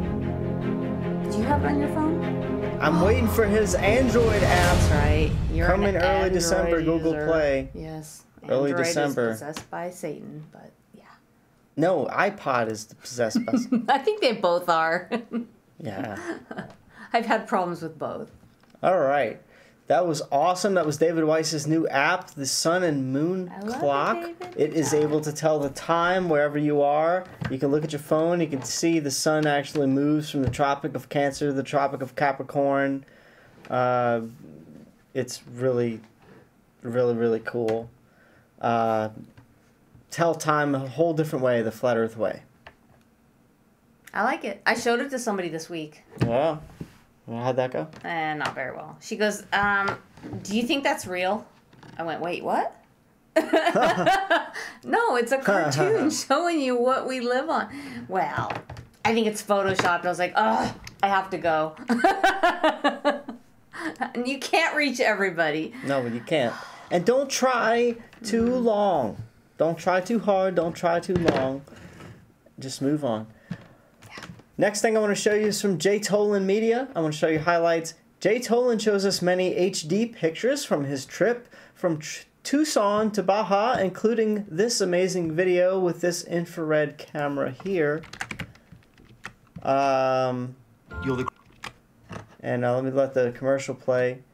It's a 24 megapixel Sony a6000 that has been infrared converted to show amazing clarity over long distances. So have a look at this here. I haven't seen this one. Look, folks, Tucson to Baja. Look at that clarity. This is set on auto contrast in. We'll back it up just again, just for a second. This is set. Look at that clarity. This is set on auto contrast in my video editor. That's why the contrast kind of changes. Wow, I just love high resolution. Man, look at that. From Tucson to Baja. Isn't that incredible, folks? In my previous clips, I think I must have been farther into New Mexico because, oh, look at that. Wow, look at that. I think that's Jeran up there. Even farther. Wow, that was incredible. Look at that, guys. So that video goes on to show you all kinds of different pictures. I mean, the clarity that you get with this infrared stuff is mind-blowing. It's flat. It's obviously flat, or way bigger than they told us. Like, come on. You got to give it up. If you're a baller, you have to explain some of these images. Anyway, another thing now, if you want to get really technical, if you like getting really technical, Dave Marsh and his research, he's got a page on Facebook called the Lunar Cosmology Research Page. And we'll show you guys what it is. It's a 3-part or 4-part series, I forget. Hold on. And let's see if we go down here. Where's the first part? Maybe I've already skipped it. Here we go. Alright, yeah, part 1. So basically, I'll take from what it says here on this post. He says, according to mainstream astronomy, the moon orbits the Earth along an elliptical path based on Kepler's law of planetary motion. The ancient Greeks and Babylonians knew about this long before Kepler derived his mathematical theory of planetary motion. Ancient astronomers such as Ptolemy and Hipparchus, Yeah. Hipparchus, sounds good. Ancient astronomers such as Ptolemy and Hipparchus referred to this as the lunar anomaly. The lunar anomaly is simply the distance or the eccentricity between the moon's position and Earth. So, the moon's closest point to Earth's plane is called perigee, or perigee, and its furthest point is called apogee. Using the zetetic method, Paul set out to test, Dave set out to test the lunar anomaly for himself by measuring the radius of the moon at specific points at apogee and perigee in the lunar cycle using a software measuring tool. Okay, so I hope you could follow that. So Dave went and basically measured this lunar anomaly himself. He says in his post, the easiest way to pinpoint the moon's position is to use one of many online moon calculators. I personally use Moon Calc because it's a visual tool and it's easy to use. When I located the time and date of the moon at apogee, the furthest point, the next step was to prepare to make my first observation. So, if you guys want to get really technical, you guys check this out. He's got part 1 here. He's got part 2 here. Part 3 here. And part 4 is coming out. Hi. Oh. Sorry. I heard an echo and I was like, dang, if I have to troubleshoot this one, I won't know where that came from. Sorry. Mm. I'm just looking at chat. Sometimes it's good to look at chat because people tell us if there's a problem, you know? Hey, chat room. Let's say hi to everybody in chat room. Yes. Joelle is in there. Joelle is sending me some lovely somethings in the mail. We haven't received it It's going to yet, be like Joelle. some... I haven't yet, yeah. She was asking about that. I don't know if it's soap. I don't know what I'm supposed to get in the mail. But candles, soap, stuff. But I don't have it. Glowbusters, Bob's in the house, 0 up and 9 down. Uh-oh. Yeah, it's all messed up. Oh, that's nasty. There's a bunch of people that don't like me. And Google don't want everybody to know all the people that do like me. Whatever. I don't care. Like I said from the very get-go, I'm not here for the flat earthers. I'm here to wake people up. But when I do broadcasts like this, yeah, it's mostly for you guys because I don't really need to recap what I've already researched throughout the month. I don't have to do this, but it's fun. Yeah. All right. Who else is in the chat room? Mark of Melba's in the chat room. How you doing? Walter Williams is in there. Walter. Manny, I'm not gonna do last names, but Manny sounds easy enough. How you doing, Manny? And we also have Josh from Oregon. Hi, Josh. Hey, Josh. How you doing? He's one that I made a very special bit of eye contact with just recently. I love some Josh. Glowbusters, unbelievable. I went to review the book on Amazon, gave me the following message. Charlie, we're unable to accept a review. You're no longer What the hell? I know. He's been a naughty boy. I told him that. But he didn't do anything. Oh my God. It's bizarro. All right, I'm going to have to reach out to Suzanne.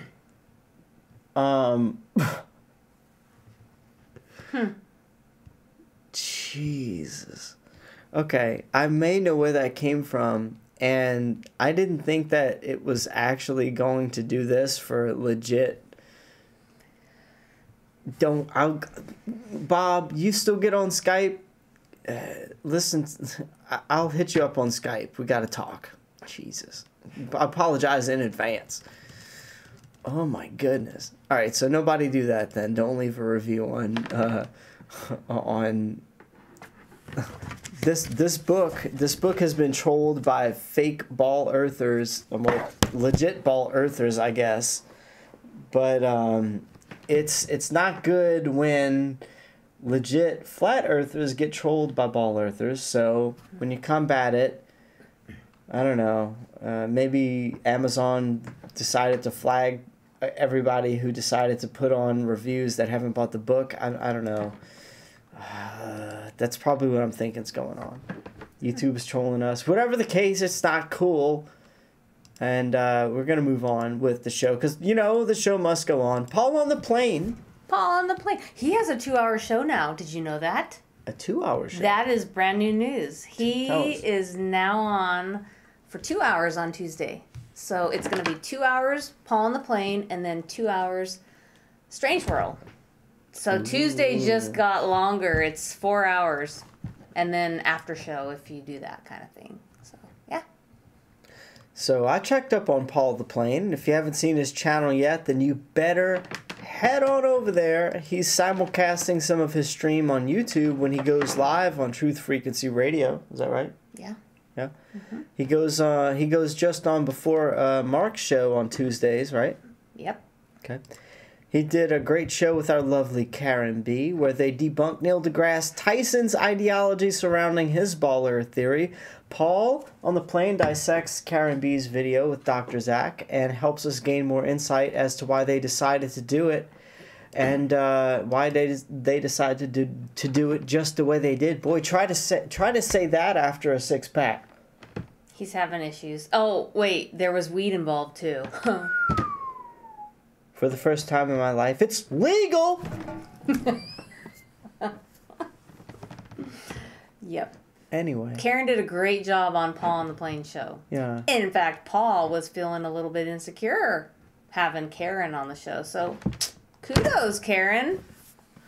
Yeah. You have to stick to the script. I don't stick to a script. That's your job. I'm not paid here. I'm just here from the kindness of my heart. It was really a good discussion, and these two are definitely worth listening to, so check it out. The links to this, along with everything else I've been showing tonight, will be down in the, what, Caroline? In the video description below. Oh, that's going to be fun to do. This one that Paul on the Plane decided to do is called POTP Live, episode 34. Karen B debunks Neil deGrasse and me on YouTube. And it looks like Paul, well, hold on here. I'm going to go ahead and play this one. Yeah. Torque the line. Oh, not yet. That's next. It's Mitchell from Australia. Oh my God, maybe it's not. I know the show better than he does. He does. Sorry. No, it's okay. No, I know what happened. I actually scrubbed it off. So here it is. The zip line. Oh my God. Caroline, give me some filler here. So, it rained today in Arizona. Oh. That was a big news today. We really like it when it rains here because we don't get much of it. Maybe 15 days a year. Not like he would know that it rained because guess where he was all day? Yes, right here. He never goes out. It's true. I am always here. Somebody went out to earn the money for the house. All right, Caroline, you're done with the filler. I'm cutting off the mic. I'm kidding. I kid. I'm gonna play. I don't know. At this point, you know what happened was, I normally have a link where I play some part of the video where I want to play, but it got overwritten. So I messed up that part of my whole broadcast. So let's see what this part is. But it's part of the Paul on the Plane Live, episode 34, Karen B debunks Neil deGrasse Tyson. And basically Paul is asking Karen, why did you do what you did? And she's like, well, this is why I did what I did. But I'm just going to hit play and see where they've ended up here. If you ask Bling Bling and, BS of the ISS, she'll tell you that they have had flies and other things up there. Yeah. Yeah, they had a gorilla up there one time. She pointed out flies outside of the windows of the ISS. So clearly, that's what I was talking about there. So there was that's something. Look, we're gonna have to point out, Mr. Tyson, that there is no whatever you were referring to. There is no video of that. There's images that we get, and maybe they will put those together and form an animation, which we've seen from the discovered satellite. I see some folks have mentioned the Himawari. Those are images, CGI images that we get. There's no live video of the Earth rotating spherical Earth from space. There isn't. Right. So the second one. I want to try and get through these before we get to the break. All planets in our solar system are spheres, but the Earth is a flat disk floating in space. So, you know, Mr. Tyson has. I mean, he's got us there, right? I mean, that's Yeah. what I think. Mr. Astrophysicist Neil deGrasse Tyson throwing out like one of the major logical fallacies. Don't you hate that they bring up this stuff and like, you guys believe this, you know, whatever, how stupid. And we're like, where did you get that? We never said anything like that. Nobody thinks that. It's stupid. You know, that's the flat earth debunking videos that we see. Ridiculous. Exactly. So you guys can check out the rest of that video. And that's what I have a problem with. When Neil deGrasse or even Bill Nye, the science guy, gets on mainstream, he says that we say X, Y, and Z when we all, as a majority, do not believe X, Y, and Z. So they're to the average Joe that's looking into flat Earth, they look into flat Earth and they try to figure out why we believe the Earth is flat. I mean, imagine yourself as a new flat earther. I mean, not even a flat earther, you're a baller and you think flat Earth is so stupid. It's your first time ever. You go to YouTube. YouTube's going to tell you that we think the stupidest things. Mm-hmm. Like Australia doesn't exist. Oh, that's a big one. Mm-hmm. Or we're going upward at how many miles an hour? 9 or something? That's gravity according to the Flat Earth Society website. Mm-hmm. Right? There's a lot of stupid crap out there. It paints us as being stupid. That's why you shouldn't say Google Flat Earth. Good point. Because you Google it and you're going to get misinformation. Specifically from the Flat Earth Society. Thank you. You're welcome. So, that's it. That's exactly what I was going to say, except... I said it first. Thank you. Moving on. Alright, guys. The next thing I want to show you guys, let's see... do you have any sort of elevator music you would like to hum while I'm... That's not elevator music. No, that's the Jeopardy theme song. It's what everybody thinks of when someone says, "Can you fill with music?" Next up is Karen Pettitt. Yay, Karen!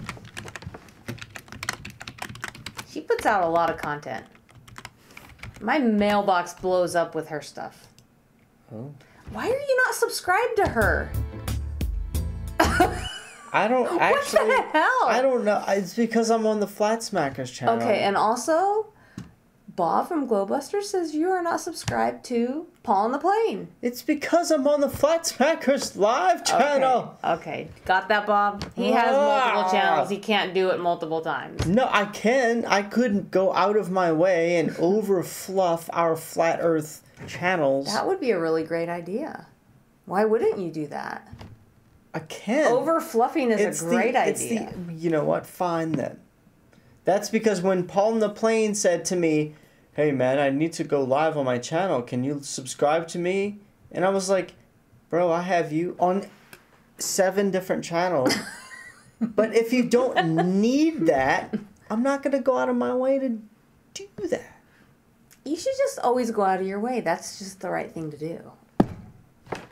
You sit here all day long. You can click on multiple channels to subscribe. But here's the thing. See, I don't actually want people to do that to my shit.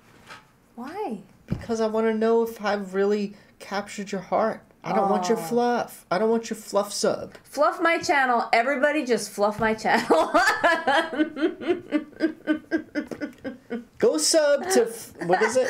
AZFE Chick. He doesn't even know my name. He lives in my house and has no idea what my name is. That is true, but I just didn't want to screw it up. This is pathetic. Do you guys see this one-way relationship here? Gonna make me. There's very few times I eat my microphone. But He's getting ready to eat the mic.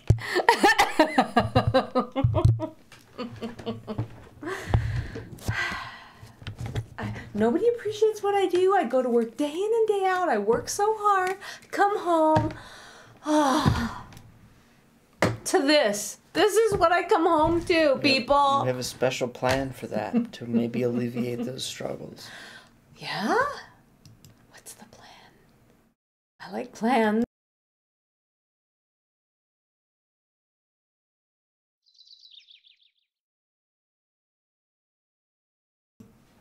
Haunted House, thank you for that sub. All right. Karen Pettitt, I just wanted to give you a shout out. And you guys can see who what we have right here. Check it out. See, no, there's no way I could do this and read it at the same time. But so I'll just show you the page. I wanted to say, Karen Pettitt, you've been doing an awesome job. You're rocking it over there. A few days ago, she had Aaron Krishock talking about his Project Lumen project. And something I should catch up on is what I noticed was Past Life Astrology reading by Maria Wheatley. I like past life stuff. That's interesting. Yeah. And she also had Martin Kenny and Josh talking about etymology and syncretism. Also, Karen does a ladies' night. Ooh. Guess who should be on the ladies' night? What night is that? Well, let's see. Ladies' night was a day ago, so So it's Thursday night. Most likely. I think Thursday is always ladies' night. So anyway, make sure y'all go and support our lovely ladies of Flat Earth, the Sun and Moon Family United channel on YouTube. Yeah. Guys, she really has some good speakers. Sun and Moon Family United. Look at the stuff she does over there. Go give her a subs up. It's a really good broadcast. A lot of people come together there. They feel comfortable there. They feel like grandma just baked some cookies and say, come on and eat some of these cookies right here. And you're like, well, shit, I might as well go eat some of those freaking cookies. And so you coagulate there, and that it is. Coagulate? I did, like blood That does. is a great word. I am impressed. Coagulation. Well, close enough. If you get cut, if you get punctured, if you're feeling hurt, if you're feeling wounded, if you're feeling like, it doesn't even matter if you're feeling any of those things. If you just feel like your ass needs to get somewhere where you should be. It's the Sun and Moon Family United channel on where? YouTube. Thank you. Ow. Woo! Woo! Woo! That's exactly how I would feel. I'd be like, oh my god. I'd be like, oh shit, I got that right. Whew. Wow. High five on it. Woo! Hey, anyone want to see my new cup? It's not new, but it's new to you because you haven't seen it yet. Caroline. Can you see what it says? AZFE chick. Caroline. Are we going in the Tesla? Oh no, we're not. You have to get in the. I'd be right back. Oh, are you going to get another beer? Do I have to like hold down the fort? Yep. You know how it goes. Bye bye. Okay, so, but. Ooh, there are no drinking and orbiting laws. So I have my lemon drop martini in my AZFE chick mug. I don't know if you can see it, so let me move it closer. This is a Tervis, people. If you guys don't know what Tervis is, it's super cool because you can use it hot or cold. I usually use it cold. And it says Flat Club on the bottom. See? My license plate also says Flat Club. That's why I got that. But, yeah.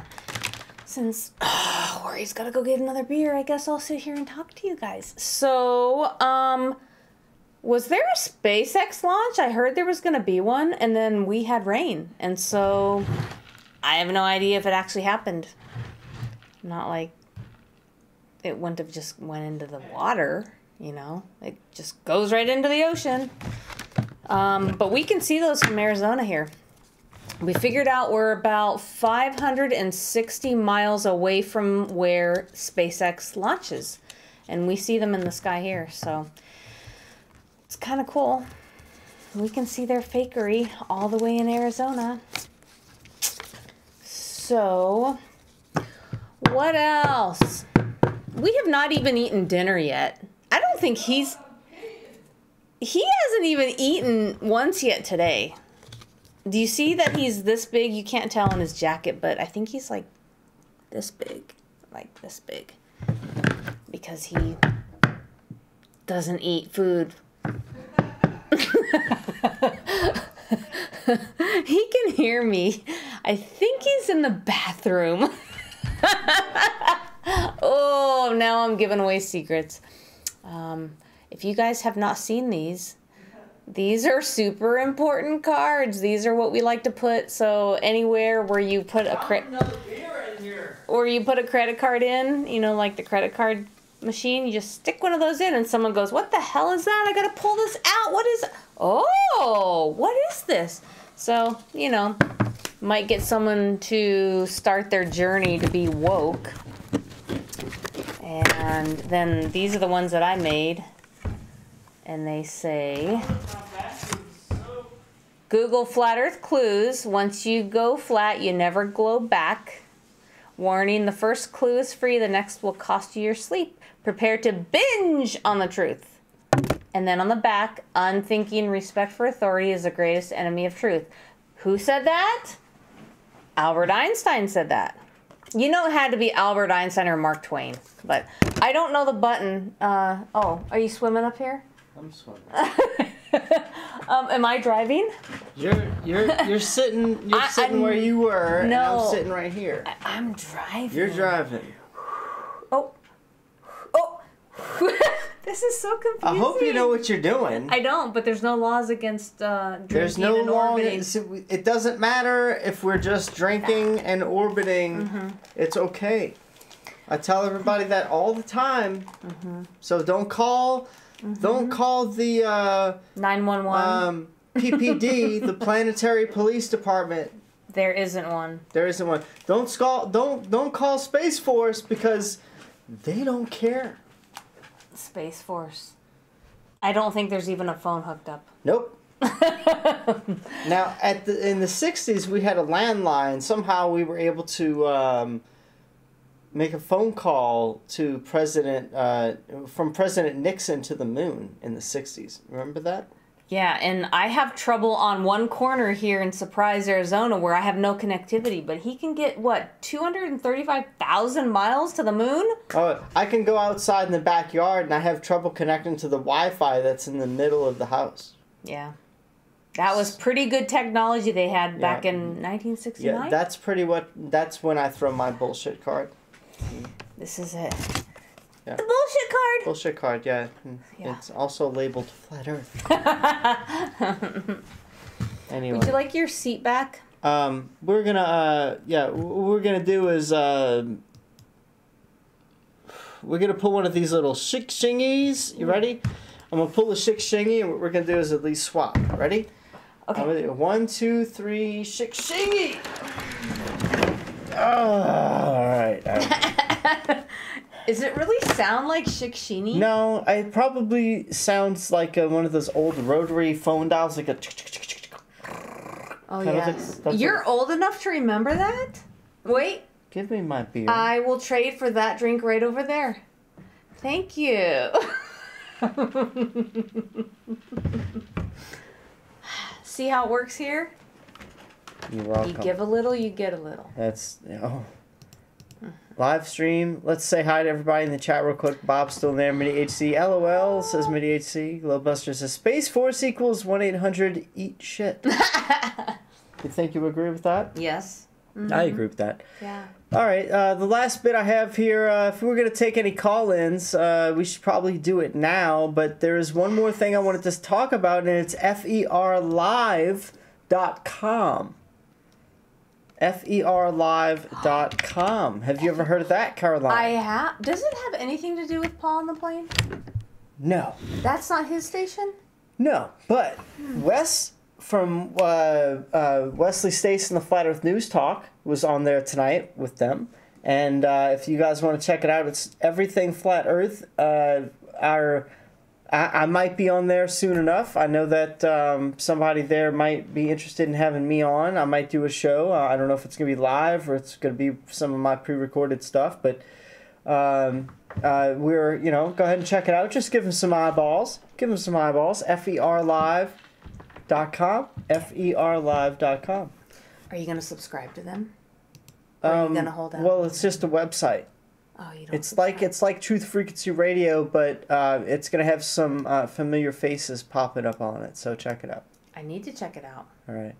And I wanted to say also, guys, I'm going to do a show soon that's going to cover a lot of things, including the California Dew fires, the direct energy weapons, potential direct energy weapon fires that were targeting California recently. I didn't want to put too much into this one. I didn't want to, like, talk about it too much until I did my research. But anyway, I'm going to do a video at least that's going to cover that.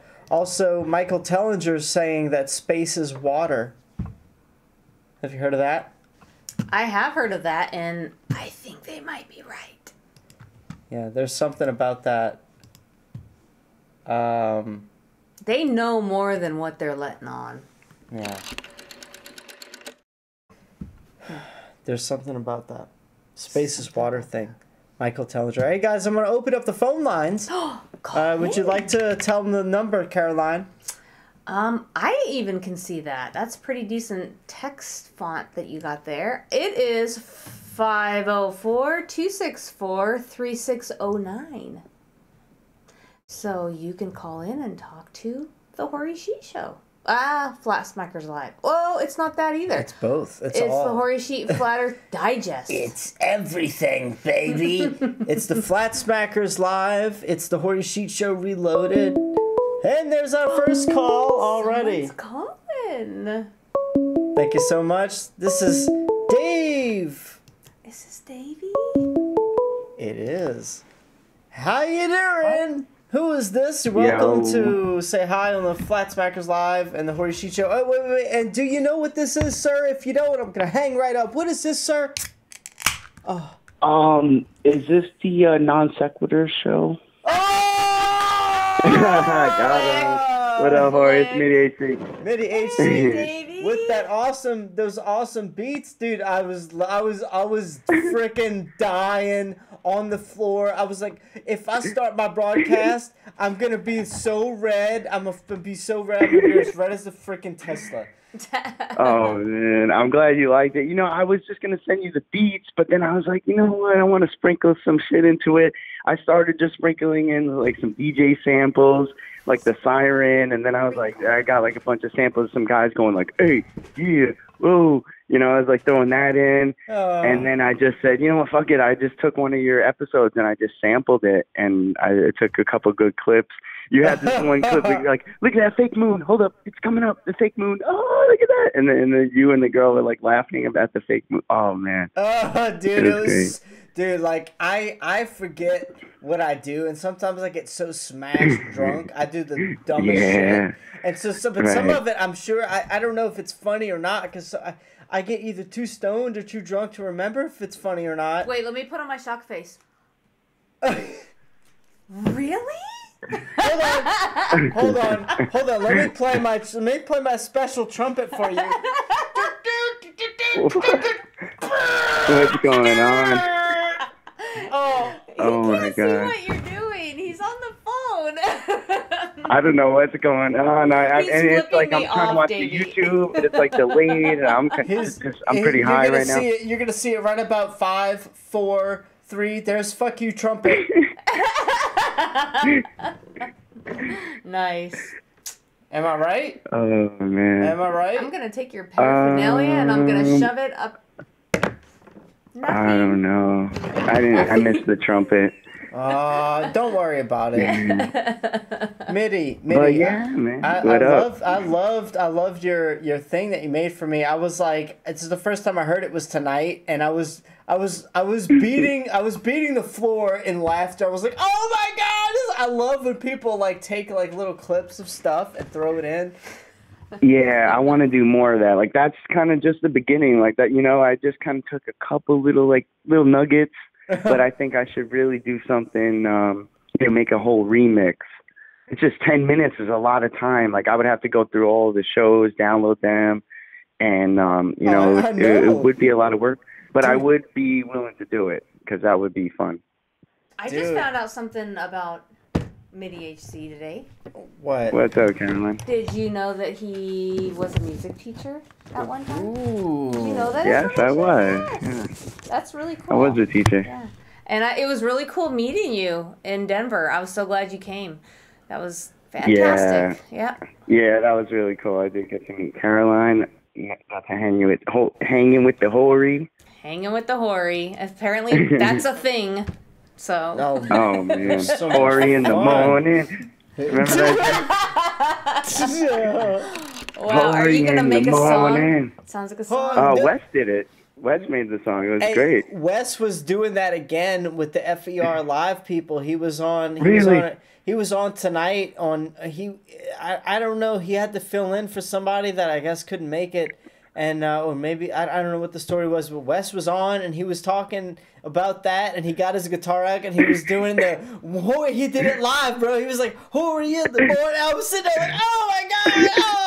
Oh, that was so awesome. You guys just wait. Man. You guys just wait. Hori in the morning. Like, what do you guys like from me more? Doing the Flat Earth News broadcast like this, or doing the Flat Smackers live? Like, I know tonight was kind of like sort of a catch-up night, so I wanted to just be on a clean slate. Now I can cover the newest of the newest, you know? So now I'm at that level now. So I had to get all that old stuff out the way, but now I'm able to do the news instead of the old news. You know? Yeah, we're all up to speed now. You know what I mean? Like, I love it. I think these are fun. These are fun hangouts. I mean, I think everyone really likes the Flat Smack, and I think that's what everyone really likes the best. I don't know. That's at least my opinion. But this is fun too. I think it's just cool just to see you go live. It's always a good time, you know, and it's always really cool people hanging out in the chat room. I agree. All right, cool. That's what I've noticed. I get all my favorite people hanging out in the chat, and that's what's like. Yeah, that's cool. And but you know what? It's funny that I have such a low sub count. It's still comical that I'm still sitting at like, I don't know, 2,600 Nah, it's rigged. it's rigged, bro. I see you at 299 right now. Can someone sub? If anyone's not subbed to Hori right now, do it, and let's get 300 subs. Oh, you know what? This is the Flat Smackers live, but check it out. You're talking about your main. Your other channel has like over 2,000. Yeah, that's what I'm talking about primarily. Okay. My channel, the Hori Sheet Show, it's gonna be able to go live again on December 16th, so before Christmas time. Oh, nice. Oh, isn't that you should do like a special party for it, man. That's next week. What should we do? A special party? We're gonna do a special party. Yeah. You called it. Oh man. Oh nice. man. Yeah. Okay. Yeah, deal. dude. I gotta get to work. I'm gonna make a song. Oh man.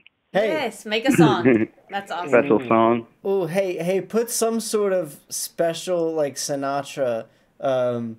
Ooh. You can incorporate a little small bit of Christmas in there, so it's okay. Aw, yes. Yeah. You do me a Sinatra. Yeah. A Sinatra I love Christmas solid. music. A Sinatra Okay. solid. That's gonna be awesome. I can't wait. It's gonna So be wait, exciting. like a Sinatra remix, or is it just like some Sinatra, but like sample some of your stuff and like kind of like mix it in?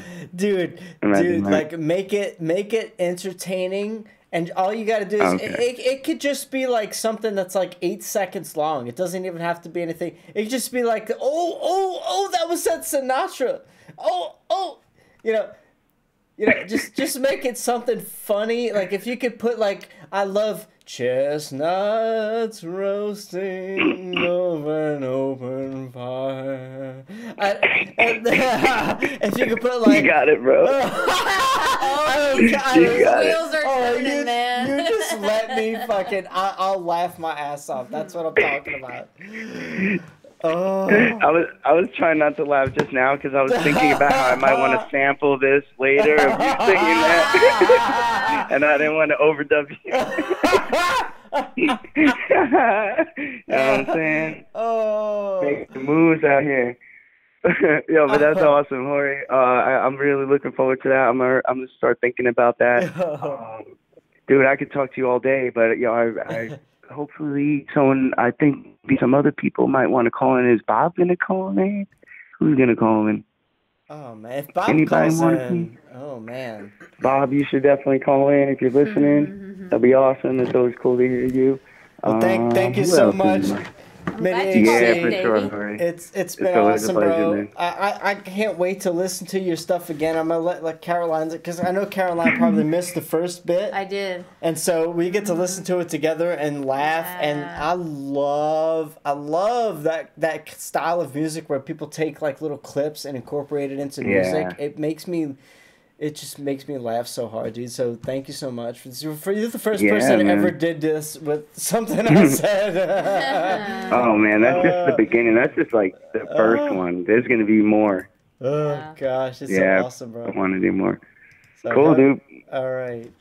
Nice talking, man. Take care, Hori. Later, Caroline. Thanks for calling in, Davey. Bye. Alrighty. Later. See ya. Peace. All right, guys. If you want to call in, again, the number one more time is Caroline.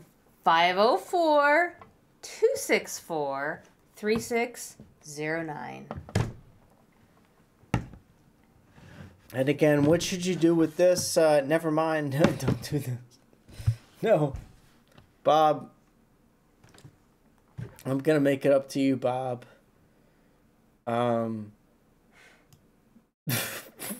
How you gonna make it up to Bob? At least I'm gonna explain what the hell happened, Bob. Oh God. So I hope nobody went and was too quick on that. It's such a shame. Oh. That's fun. All right, we're gonna take 303. You're on the air with the Hori Sheet Show and the Hori Sheet Show Reloaded and Flat Smackers Live. And oh my goodness, who's this? How you doing?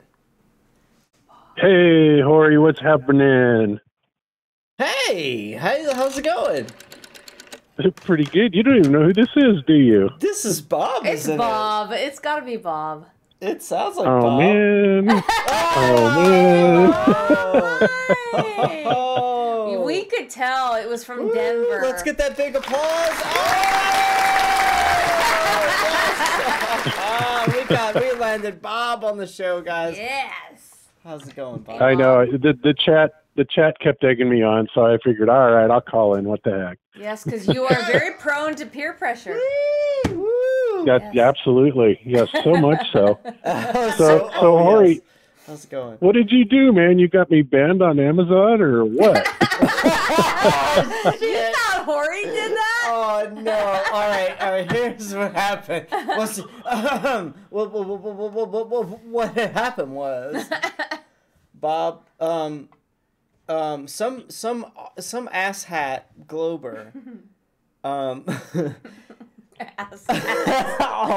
the word. some asshat Glober went to Suzanne's book and gave it a 1 star, and I know they didn't buy the book, and they gave it a 1 star, and Suzanne was like, oh, and so Suzanne said, well, here, guys, you guys know I'm not bullshitting you, and I'm not making a crappy book, so hey, you guys let Amazon know what you think. So she gave out a link, and everybody clicked on it, and everybody left a review. Well, this is what happened. She gave out a link that I guess it was directly to her book, Mm-hmm. And Amazon looked at that as like a no-no. And so maybe they flagged it as I'm just guessing here, but this has to be it at this point. Because she did mention that somebody else had this problem. But she mentioned it because she gave them the direct link. So I thought that, well, if people would just search for the book and find it and leave a review, it wouldn't flag the system. So that's why I said that's what I did. Right. That's what I did. That's what I thought would be okay. Well, apparently, I'm sorry, Bob. That's not okay. Thanks. Well, thanks. it's not really a big deal because I don't exactly do a lot of reviews on Amazon anyway. But I just clicked that and I didn't even get to write the review. I just clicked the link that said write a review on this book, And it comes back and says, well, no, you've been banned forever because you violated our community guide. I'm like, what the hell, man? Bob, I'm going to just tell you two things. Bob, my gut knew that whoever I told it to, that would be the scenario that played out. And B, I'm sorry. Oh, well, I'm not too worried about it. Really freaking did not actually think, like, it, because you probably don't leave many reviews. You might have a couple from, like, I don't know how many years ago, right? How many years ago? You know what? You're right. I did have a review that I wrote about 8-9 years ago. Yeah, right? And it was on one of David Wilcock's books, and in fact it was the very top rated review on one of his books that he released. And it's like, yeah, it was like raving. It was the top favorite and everything. Wow. And I think that's the last time I left a review.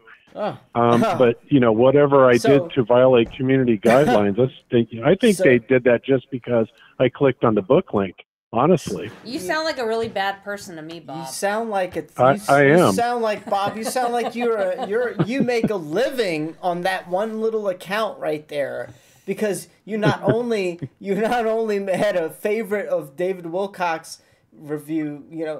You see what I'm going here. You're not a target account at all, but you're one of. Look how many reviews does she have, Bob? 7. Is there even 7?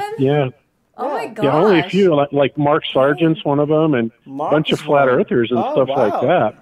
Oh wow. Yeah, I saw the other reviews. It's like, wow, it looks like I didn't know this many people bought that book, but I didn't buy it at all. So maybe that's why they flagged me. Who knows? Hey, you know what, Bob? You know what? I'm sorry. I'm sorry that I encouraged everybody. I'm sorry that happened to you. But in retrospect, this is very interesting for everyone listening and the entire Flat Earth community to freaking understand. This is to the tune of only 7 people attempting to leave a review. Yeah, so what? Maybe I even instructed her, all right, here's the skinny. Let me back up, okay? Here it is. Let me back up. Let me take a sip of this beer, Bob. Just enjoy this. He needs time to drink before he can talk. You understand. I understand. How's Cammy doing, by the way? Yes. Cammy's in the hospital, so I don't know. I haven't talked to her in an hour or so. What? I didn't know that. Aww. It's her her mom, is it? Yeah. She's actually spending the night. She's actually spending the night with her mom there. Her mom was admitted like 3 nights ago with a stroke, and so.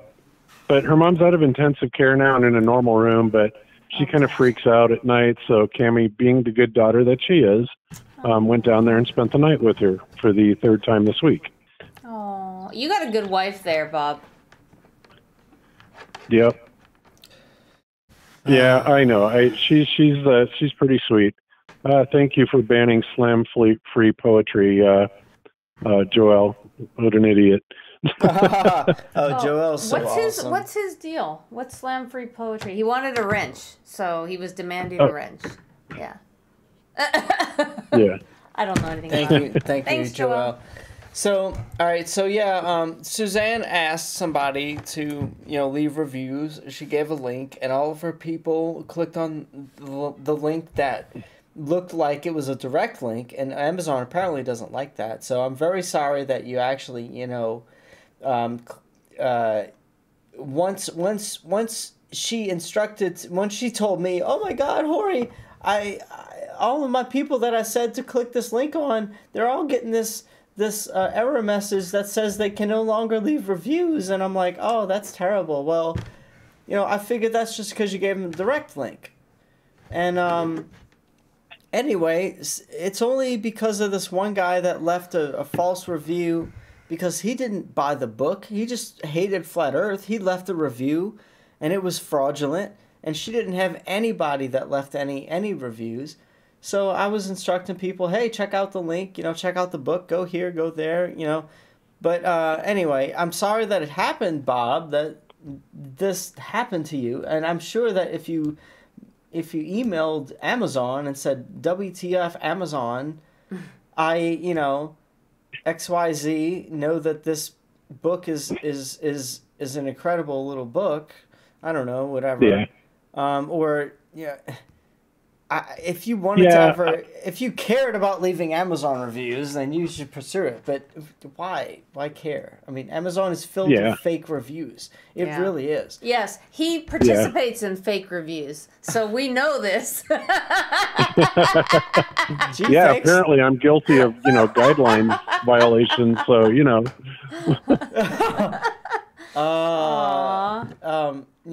I'm sorry, Bob. This is my official.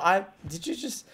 What? No, I didn't. Did I see a spark in my left peripheral or no? You are really high. Bob, I'm sorry. So I gotta ask you something, Hori. How come you had to smoke all that weed before you hit the Arizona border? You have to get rid of it. No, I think it was the New Mexico. Wait, was it Arizona or New Mexico? Or Utah. It's not. Oh, it was Utah. It's not legal in Utah, huh? like it is in Colorado. That's what we wanted to make sure that we weren't breaking any laws. Smoke it I actually smoked it on into the next state illegally. I had to hurry up and be done with it. And Caroline was such a champ. She was like, whatever, Hori, just hurry up and do it. I don't think I sounded anything like that, but whatever. Maybe she didn't. That's pretty funny because that joint that you were smoking looked a whole lot like a silver vape pen. No, you see that he had both. That was what I first. When I first got into the state of Colorado, I was like, I'm gonna go ahead and I'm gonna reach into the bag, and I didn't know it was illegal to just smoke anywhere. I thought you could smoke everywhere, but it wasn't true. That wasn't true. So I took that little selfie in the car with the vape pen and the goofy glasses or the goofy little filter. It was goofy. It was goofy. It was like a heart lipstick, heart cheek filter, whatever. But anyway, I thought that it was okay to smoke, so I did not know that I was doing an illegal action with the vape pen all the way to the hotel room as soon as we hit the border. Oh, well. I wouldn't worry too much about it. No, they can't get me now, baby. I'm like the gingerbread man. Woohoo! That's right. You're clean now. Sort of. Sort of. Well, actually, now look, check this out, Bob. I have a medical card now here in Arizona. I had some neck pain and some back pain, some shoulder pain, some sleep pain, some sleep, whatever you want to call the sleep problem I had, and then I got a card now where I can medicate any which way I want to. Yeah, those are pretty cool. It used to be where the medical card actually got you something, and Cammie had one of those because she had, headaches all the time and migraines and stuff. And the medical card that she got from the doctor allowed her to have something like 60 plants in her possession at any one time. Gosh. And it was so crazy because the dispensaries would give her like these killer deals just to become a member of their dispensary, because then at that time they could then have that many more plants. So it was pretty crazy the way they used to do that, and then they changed it all. And now they just raised the tax up to like 10% on marijuana just a few days ago. Unreal. Some states have 30% tax, Bob, on marijuana. Remember that chick was telling us? Yeah. Oh, it's a big business for the government. Oh my gosh, they're probably so happy it's legal, There was when I was trying to buy it on the street, and I was trying to find like some of the best stuff available. I was paying like almost $80 for something, and it came, it was like this little vacuum sealed little pouch dealie that was about this big, and I don't know. Now I can go and I could spend $30 on the same amount. And I'm sitting here like, this is Yeah. this is incredible. I don't even know what to do with this. It's just like I don't have to worry about that in my life anymore. I've been medicating for depression and all kinds of shit for years. And so to finally be able to just not worry about that and focus on my normal life, it's incredible. It's you know, it's not about I want to get high, but no, it's not really not. No, it's not like that. I've been medicating since I was 16 for things that. Wow. Yeah, I you know what? I probably should have been one of those guys in the Logan Paul video that hung themselves in the Japanese forest. Yikes. Like, you know, it was that bad. Like, I don't want to be here. You know, here's the thing. Like, I don't want to really be here. Like, here's the thing. I made videos on astral projection. I made videos on how to leave your body. And I don't know, man. Like, what if we're trapped here? Like, what if there's a dome, Bob? What if there's an electromagnetic dome? Here's a funny thing to think about, Bob. I went out of body one time, and I was looking at, I was trying, I don't know what it was, but I tried to roll out of my body, roll out of my bed, and what happened was I had an out-of-body experience where I rolled out of my body and I rolled off of my bed and I rolled in front of my window. And when I tried to go out of my window, I couldn't. And I felt something was, there was a disturbance in my, by my belly button. And I was like, what the hell is by my belly button? And when I got back in my body, I realized there was a pack of AA batteries on my windowsill as I was trying to go out of my body. And so I was like, whoa, what if those batteries was creating sort of a disturbance? I doubt it, because you have to have a complete circuit for any electricity to cause any type of field like that. But, you know, I had an out-of-body experience one time, and it was actually a few years back, and it was really bizarre because I remember once I got out, I kind of went through the wall out of my bedroom, and my dog saw me, and he watched me, you know, kind of travel across the house. It was freaky, absolutely surreal, and I still don't know what to think about it. But you know, whether it was lucid or not, I remember watching my dog Sundance, you know, watch me kind of float out of the room. Very strange stuff, but you know, there's no doubt in my mind that we can separate our consciousness from our body. And I think that, you know, Robert Monroe proved a lot of that. And that's why the CIA was so interested in his work, because it's a phenomenon that's absolutely real.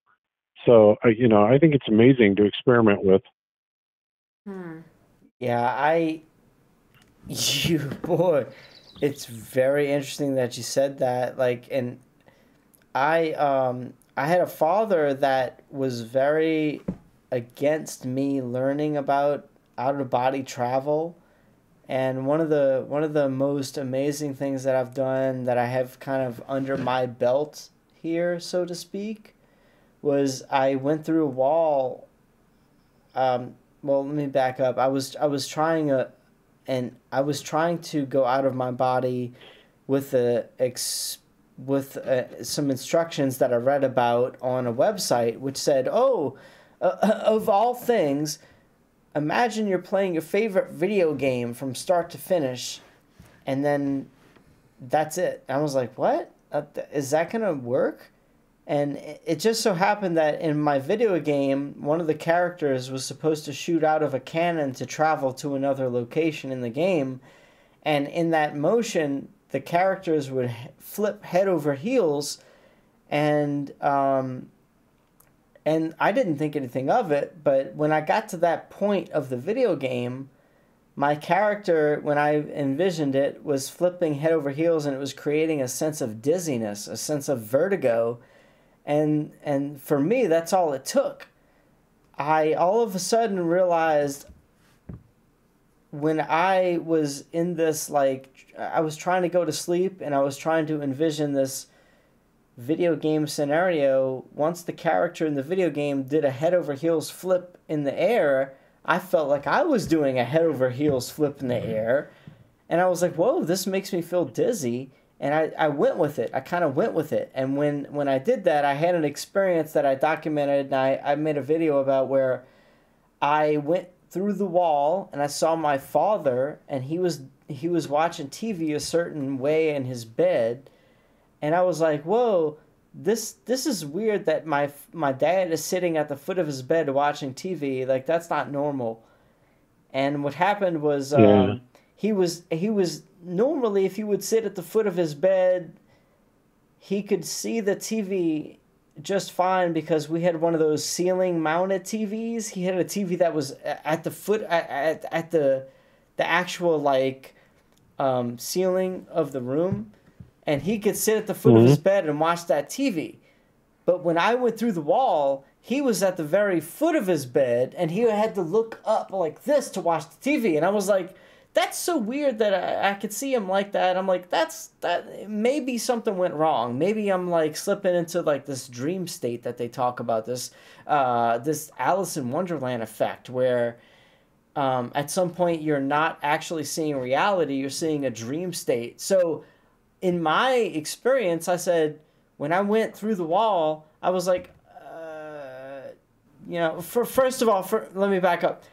I actually, when I was visualizing myself playing the video game, I was doing this flipping motion where the character would go from he would actually jump into a cannon and shoot himself into another location of the game. And when I visualized that happening, I felt dizzy. And I used that to propel myself out of body. And when I went into like an out of body state from the bed to the flipping out of body state, like I was like, whoa, what do I do with this? So I was like, oh, I want to go past this wall. And that's when I saw my dad sitting at the foot of his bed. So I was like sitting there going, wait. This is such a weird experience. He shouldn't be sitting here. He should be sitting at the end of his bed. But what it amounted to was that I was literally seeing him doing something he never has done before. He was actually... that's weird. Yeah, he was actually at the foot of his bed looking up at his TV. And in my experience, I thought, wow, this is so bizarre. Maybe I just like slipped into a dream and this shouldn't be happening because it didn't make any sense. So I just woke up. I just ended it. And the next day I woke up and I asked him about it. And when I asked him if he was doing that, he was really doing that. And that's what blew my mind. So I could have got it wrong. I could have dismissed it. I could have never told anybody anything about it. But because I did, he confirmed. And this is what blew my mind. He's like, yeah, I was sitting at the foot of my bed looking up at the TV, and I had my pillows behind me. That's what he said. He said, I had my pillows behind me. And I lost it. I lost my cookies because I said, wait. I didn't even talk about your pillows being behind you. And he goes, so he confirmed it. He confirmed it for me. He confirmed it for me. Yeah. That's crazy. Have you ever heard of a guy by the name of Dr. Dean Radin? And he used to work at Princeton University. At all? Are you familiar with him? No. Okay, well, Dean Radin, the interesting thing about Dean Radin is when I first started studying like out-of-body experiences, and I was really heavily into Robert Monroe and the Monroe Institute. I actually joined that for 2 or 3 years, and I read all of Monroe's books and everything. And then I came across Dean Radin's books and work also at Princeton, and I think it was called the Pear Project. But one of the experiments that Radin did that was just mind-boggling was he had a bunch of trained remote viewers that would be able to, they would get together in a controlled environment, and one of the things that they were told to do is they were working in concert, from Princeton, also with I think UCLA or one of the universities in California. But the remote viewers were then told to focus their consciousness in a very specific area in California at one of the universities, and they had this particular area all rigged up with electromagnetic sensors and all kinds of very sensitive type of equipment. And so when they focus their consciousness, on the specific area that they were told to from all the way across the country, all of a sudden they started seeing EM spikes and electrostatic and voltage spikes all over the place inside this controlled area in this lab at like UCLA, which is really trippy. And they did this over and over and over again. And all it was, ultimately what it turned out to be is, they were literally able to affect that space energetically just by focusing on it from all the way across the country. And this is really well documented in Princeton. So, crazy stuff. And it's all, it all comes back to this whole idea of your intention and where you focus your consciousness. So that's one of the things that really got me interested in astral traveling and out-of-body experiences. And although I've, had very limited success myself, reading about the encounters and hearing about encounters, from other people that actually go through this experience, I think is fascinating. It's amazing stuff. Yeah, it's something so bizarre. It's hard to talk about. I could talk about it and take a whole hour to just explain like what it takes to get to the certain state that it takes to even have such an experience. But yeah, like to have my father talk about his pillows behind him, that confirmed the experience for me. As bizarre of an experience as I was already trying to have for myself with this article on the internet, all it said to do is, hey, to have an out-of-body experience, just imagine your video game from start to finish as best you can, and that's it. And I was like, what? Is that going to work? And I did it, and I had an experience, and I documented in so much more detail. But then for him to actually verify that, now, he was the guy that did not like what I was trying to get into, Bob. He did not like this out-of-body stuff at all. He was like, he hated it. And after that experience, when I described when I described where he was, what he was doing to a T, he was like, oh my God, he was like, how did you do that? My door was closed and locked. And so he goes, give me that book. Give me that book that you were. Let me read that book you were talking about the other week. So he looked into it a little bit. It really is. It really is wild, and there's all kinds of things like that are all involving directed consciousness and stuff like that. Obviously, that I've decided to take a few weeks off from Globebusters because it's the holiday season, and frankly, I was getting a little bummed out with all the crap going on in the flat Earth community. So one of the people that I was really into before I got into flat Earth was Esther Hicks and her channeling of this entity called Abraham, and it's called the Abraham Hicks material. So it's amazing, but when you have a really crappy attitude and you realize it like I did, I just started listening to Abraham Hicks material again, and even though it's channeled material, and over the last 3 years I've kind of become a little suspect of that. Mostly because of, the religious community saying, oh my God, that's demons and stuff. I don't necessarily believe that's true because... Is that like Cryon when you say channeled material? Cryon? Stuff like that, or like Ramtha or Bashar or whatever. And even though I absolutely do think that there are discarnate entities that are, dark, okay, there's no doubt about that. People would call them demons or whatever. I also believe that there are discarnate entities that are malevolent, that are friendly. And I happen to think that, maybe Abraham is one of those type of entities. And I've been listening a lot to Abraham Hicks' work, the last but last week, 10 days, something like that. And it really helps with your attitude because you realize that all this energy that you're taking in and the way that you react to it, you get so involved in it that your consciousness is absolutely focused on it. And as a result of it, it really starts bringing around negative things and negative energies and negative happenstances to you, So all of this is tied in with, consciousness science and projecting your consciousness. But man, I got to tell you, it really, it really has made me feel a lot better by just, kind of going into that work and revisiting it. Because I'll tell you, all the attack from the trolls and all the crazy crap that goes on all the time, and other flat earthers calling flat earthers, shills, and it gets so old and it gets so wearing that, you really need to kind of step back and have a change of attitude. And I would recommend that anybody that's going through that, to, really listen to things like Bashar and Abraham Hicks, because it makes a huge difference.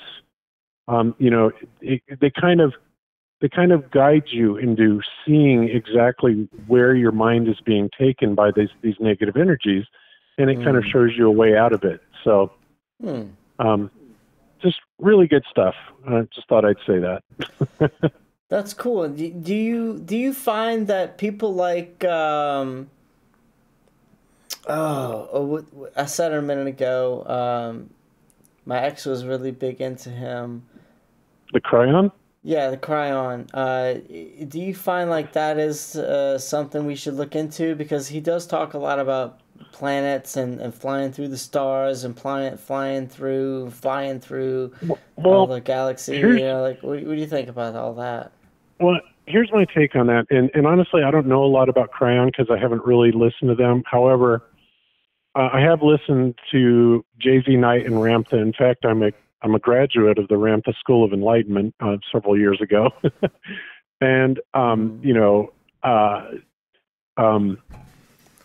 Abraham Hicks and stuff like that. And I was listening, in fact, just today, both Bashar's information channeling on Flat Earth as well as Abraham Hicks's. And it's interesting because they weren't really saying that the Earth wasn't flat, so much more as they kind of diverted around it, saying, well, that's the way they thought, and they didn't have exactly the same perception and stuff like that. And I found it really interesting the way that they worded it. Now, anybody that has studied anything about any channeling, like the raw material, which was, channeled by Don Elkins, Jim McCarty, and Carla Ruckert, you would first find out about something that's called the law of free will.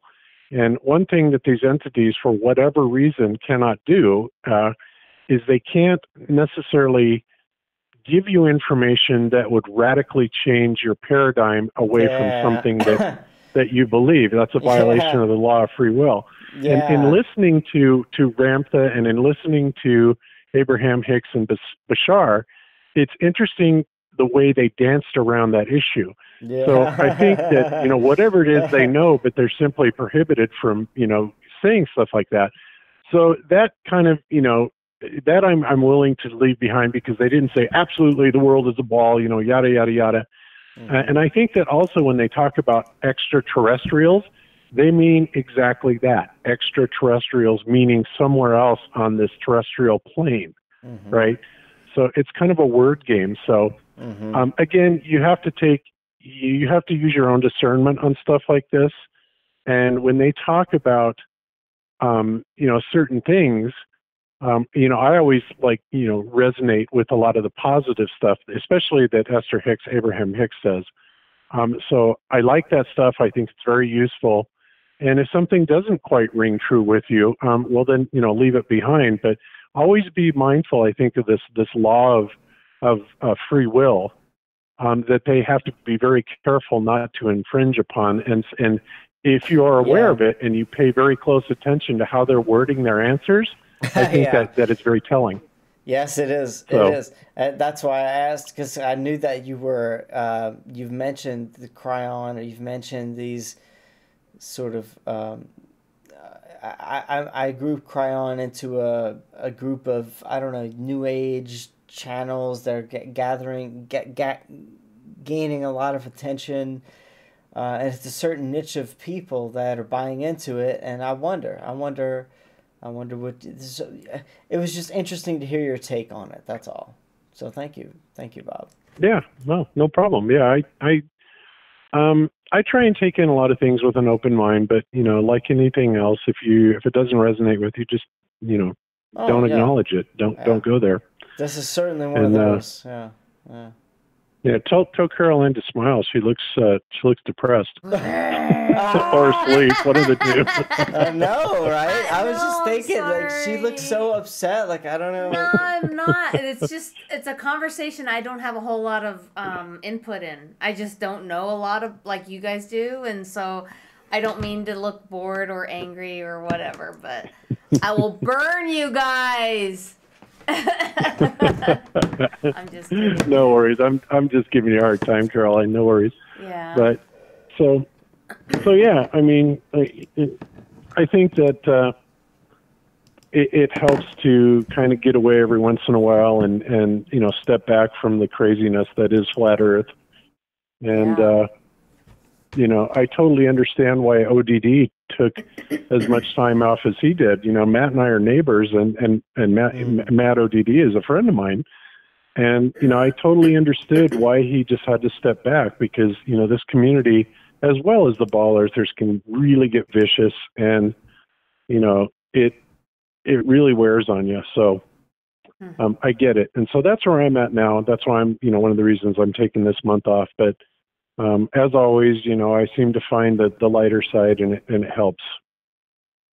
Yeah. Well, thank you so much, Bob, for calling in. I really appreciate that and just hanging out with us. And I know that Cammy's going through a lot, and I wish you guys the best. And I just know that you always have an ear here.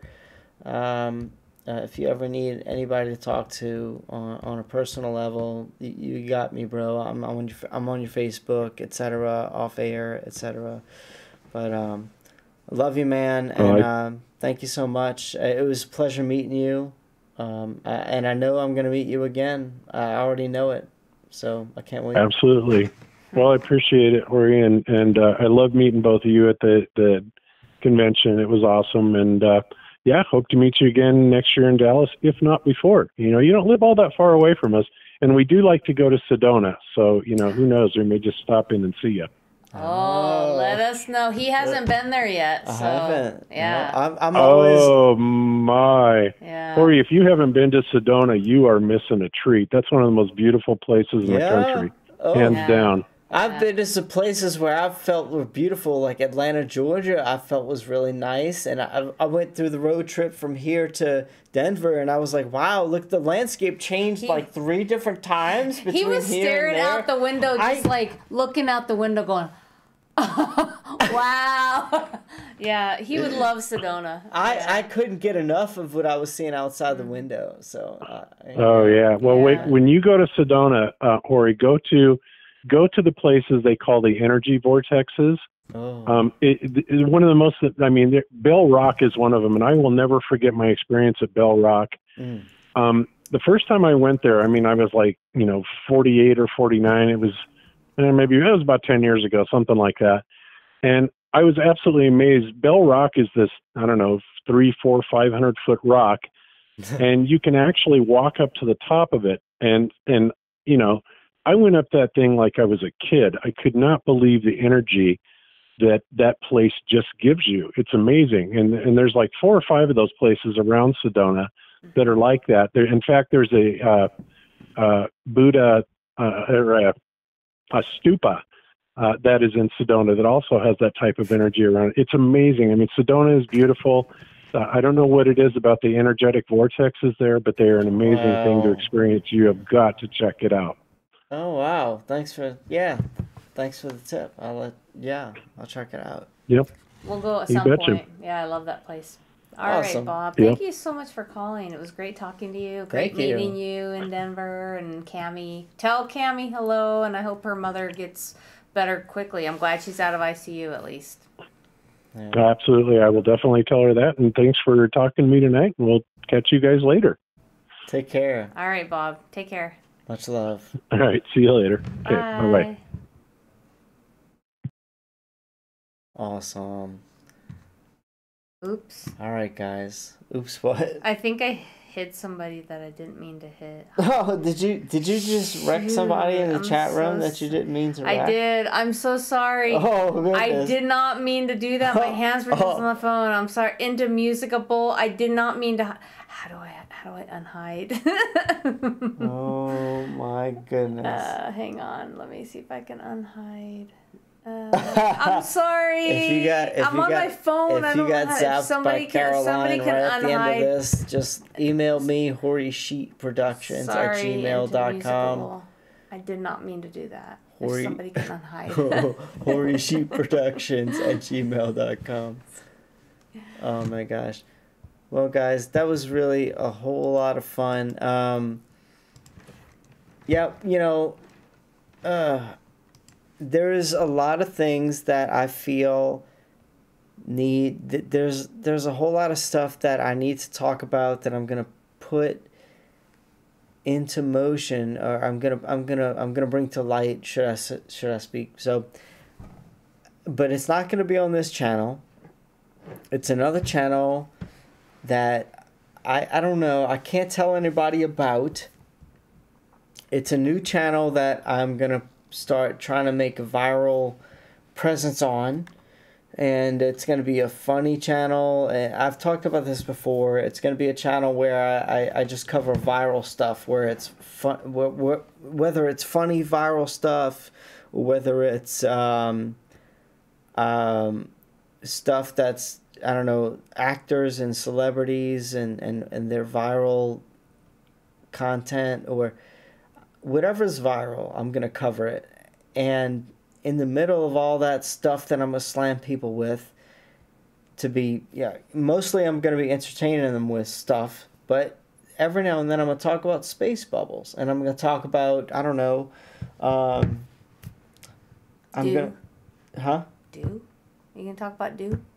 Direct I might talk about, that's a good thing too. I might talk about direct energy weapons.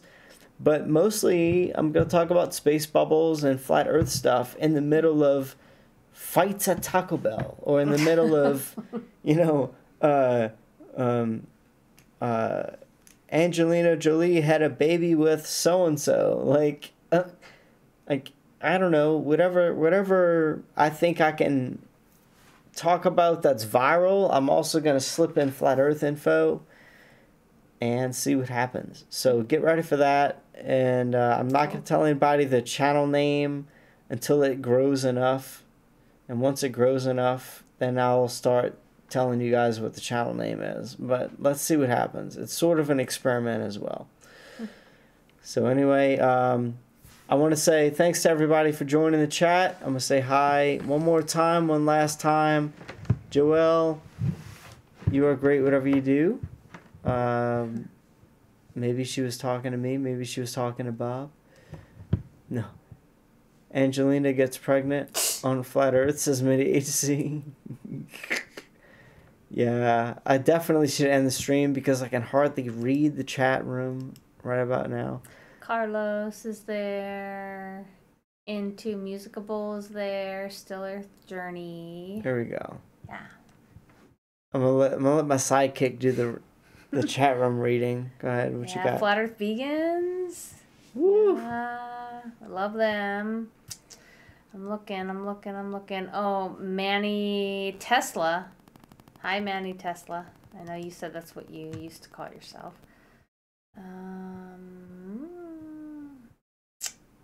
Ted Summer. Haunted House. Wait, Haunted, where's your wrench, bro? What the hell? Why are you grade? Haunted, bro. Haunted House got the wrench. And Walter Williams. And, of course, Karen B. Slam Free Poetry was banned because you're naughty. Yeah, what a douche. Yep. So, and, of course, Midi-HC. All right, guys. We're just about ready to end it here. What are you doing? I know what you're doing. What? I know what he's gonna do. Woo!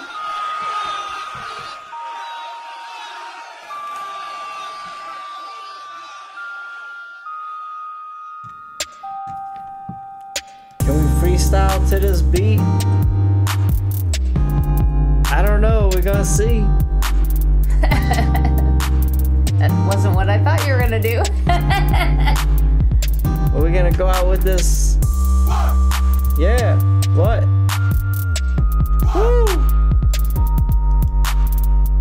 Dave Hinkle in the house. Dave Hinkle. What kind of camera did you take that picture with, by the way?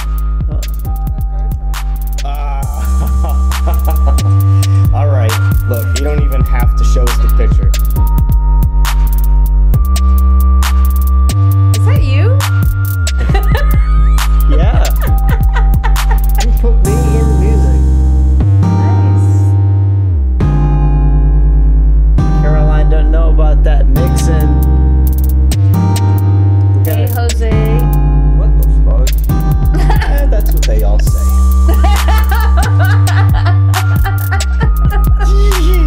That's awesome. That's what I said. And that's what she said. Is it green screen? Fuck no, man. I'm in my damn Tesla car riding through the Milky Way fucking galaxy with space balls and a fucking model touching your crotch. Right? Oh, that's so awesome. I know. Yes, it's a green screen, sir. Hey, Sean Hutton. Oh, wait.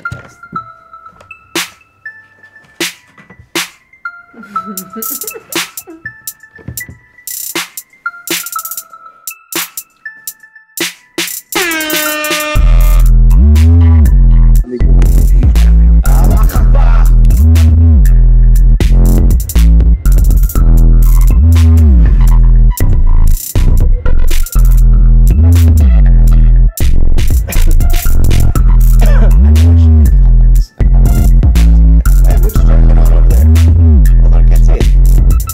on over there. What? What you jerking on over there? Who? That's what it said in this song. He took that part of and when I'm like, what you jerking on over there? That's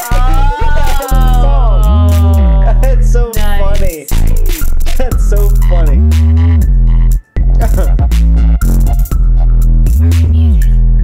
No, we're not. And our tax money goes to NASA at the tune of $56 million a day, and they're giving us fake pictures of Earth. Did you know that, sir?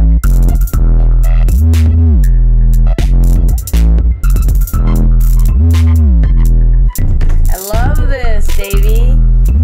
Good job. Ooh, that knocking nasty. No.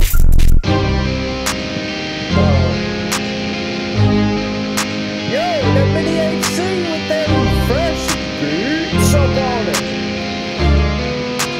Got me a couple jackets.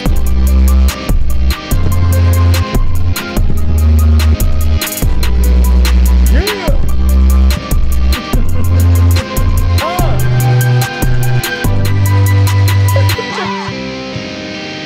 Space bubbles in the fairy godmother. Wait, no, that's Tooth Fairy. Damn. Woo, good comment.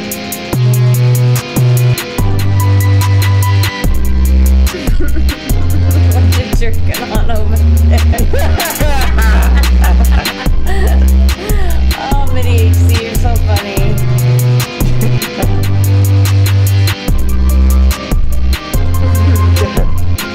What you jerking on over there? Where's your magnifying glass? I don't know. I'm looking for the magnifying glass. What you jerking on over there? Hold up.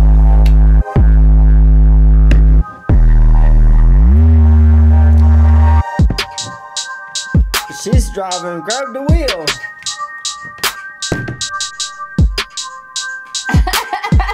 Hey, hey, hey, hey.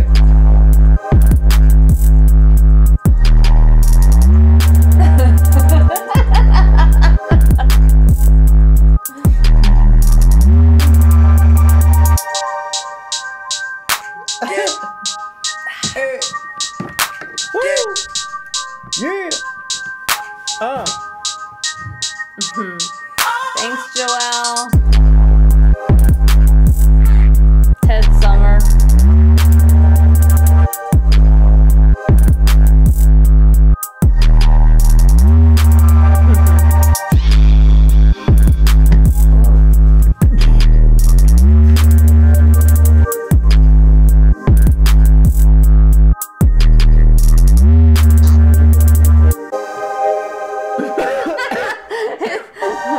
You know it's real because it looks so fake. Yes. Alright, guys.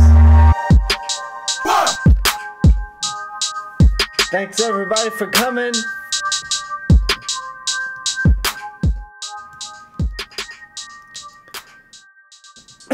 Great tunes, MIDI HC. Thank you, man. MIDI HC. You really did it. You really did it for us, bro. And thanks everybody for coming in the chat. And everybody who is still in the Facebook chat. I can't see who's in there. But anyway, love you all. Have a good one. I'm going to be catching you all up on the latest of the latest now, more so than I have been, because this is sort of a catch-up of the past month. But after this, I'm going to be catching you up more in the now. I don't know. I'm going to be doing a better job of the news. That's all I'm going to say, right? That's the best way I can put that. I'm going to be doing a better job of the news. Oh, here we go.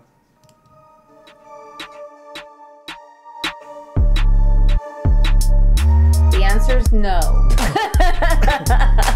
That's the correct answer. I like this. See it, look. Is he gonna do it again? Look.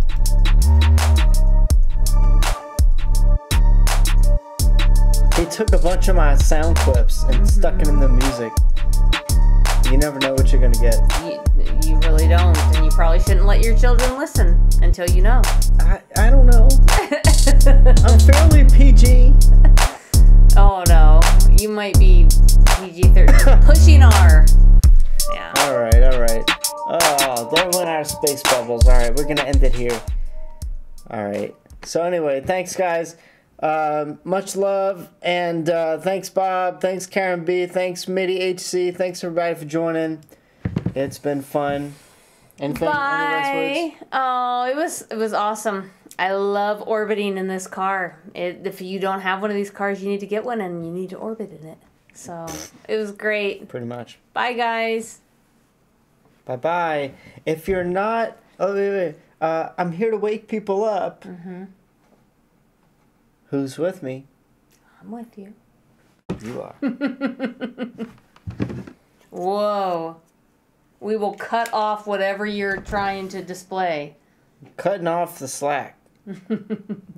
Goodbye. Good night. Bye, guys.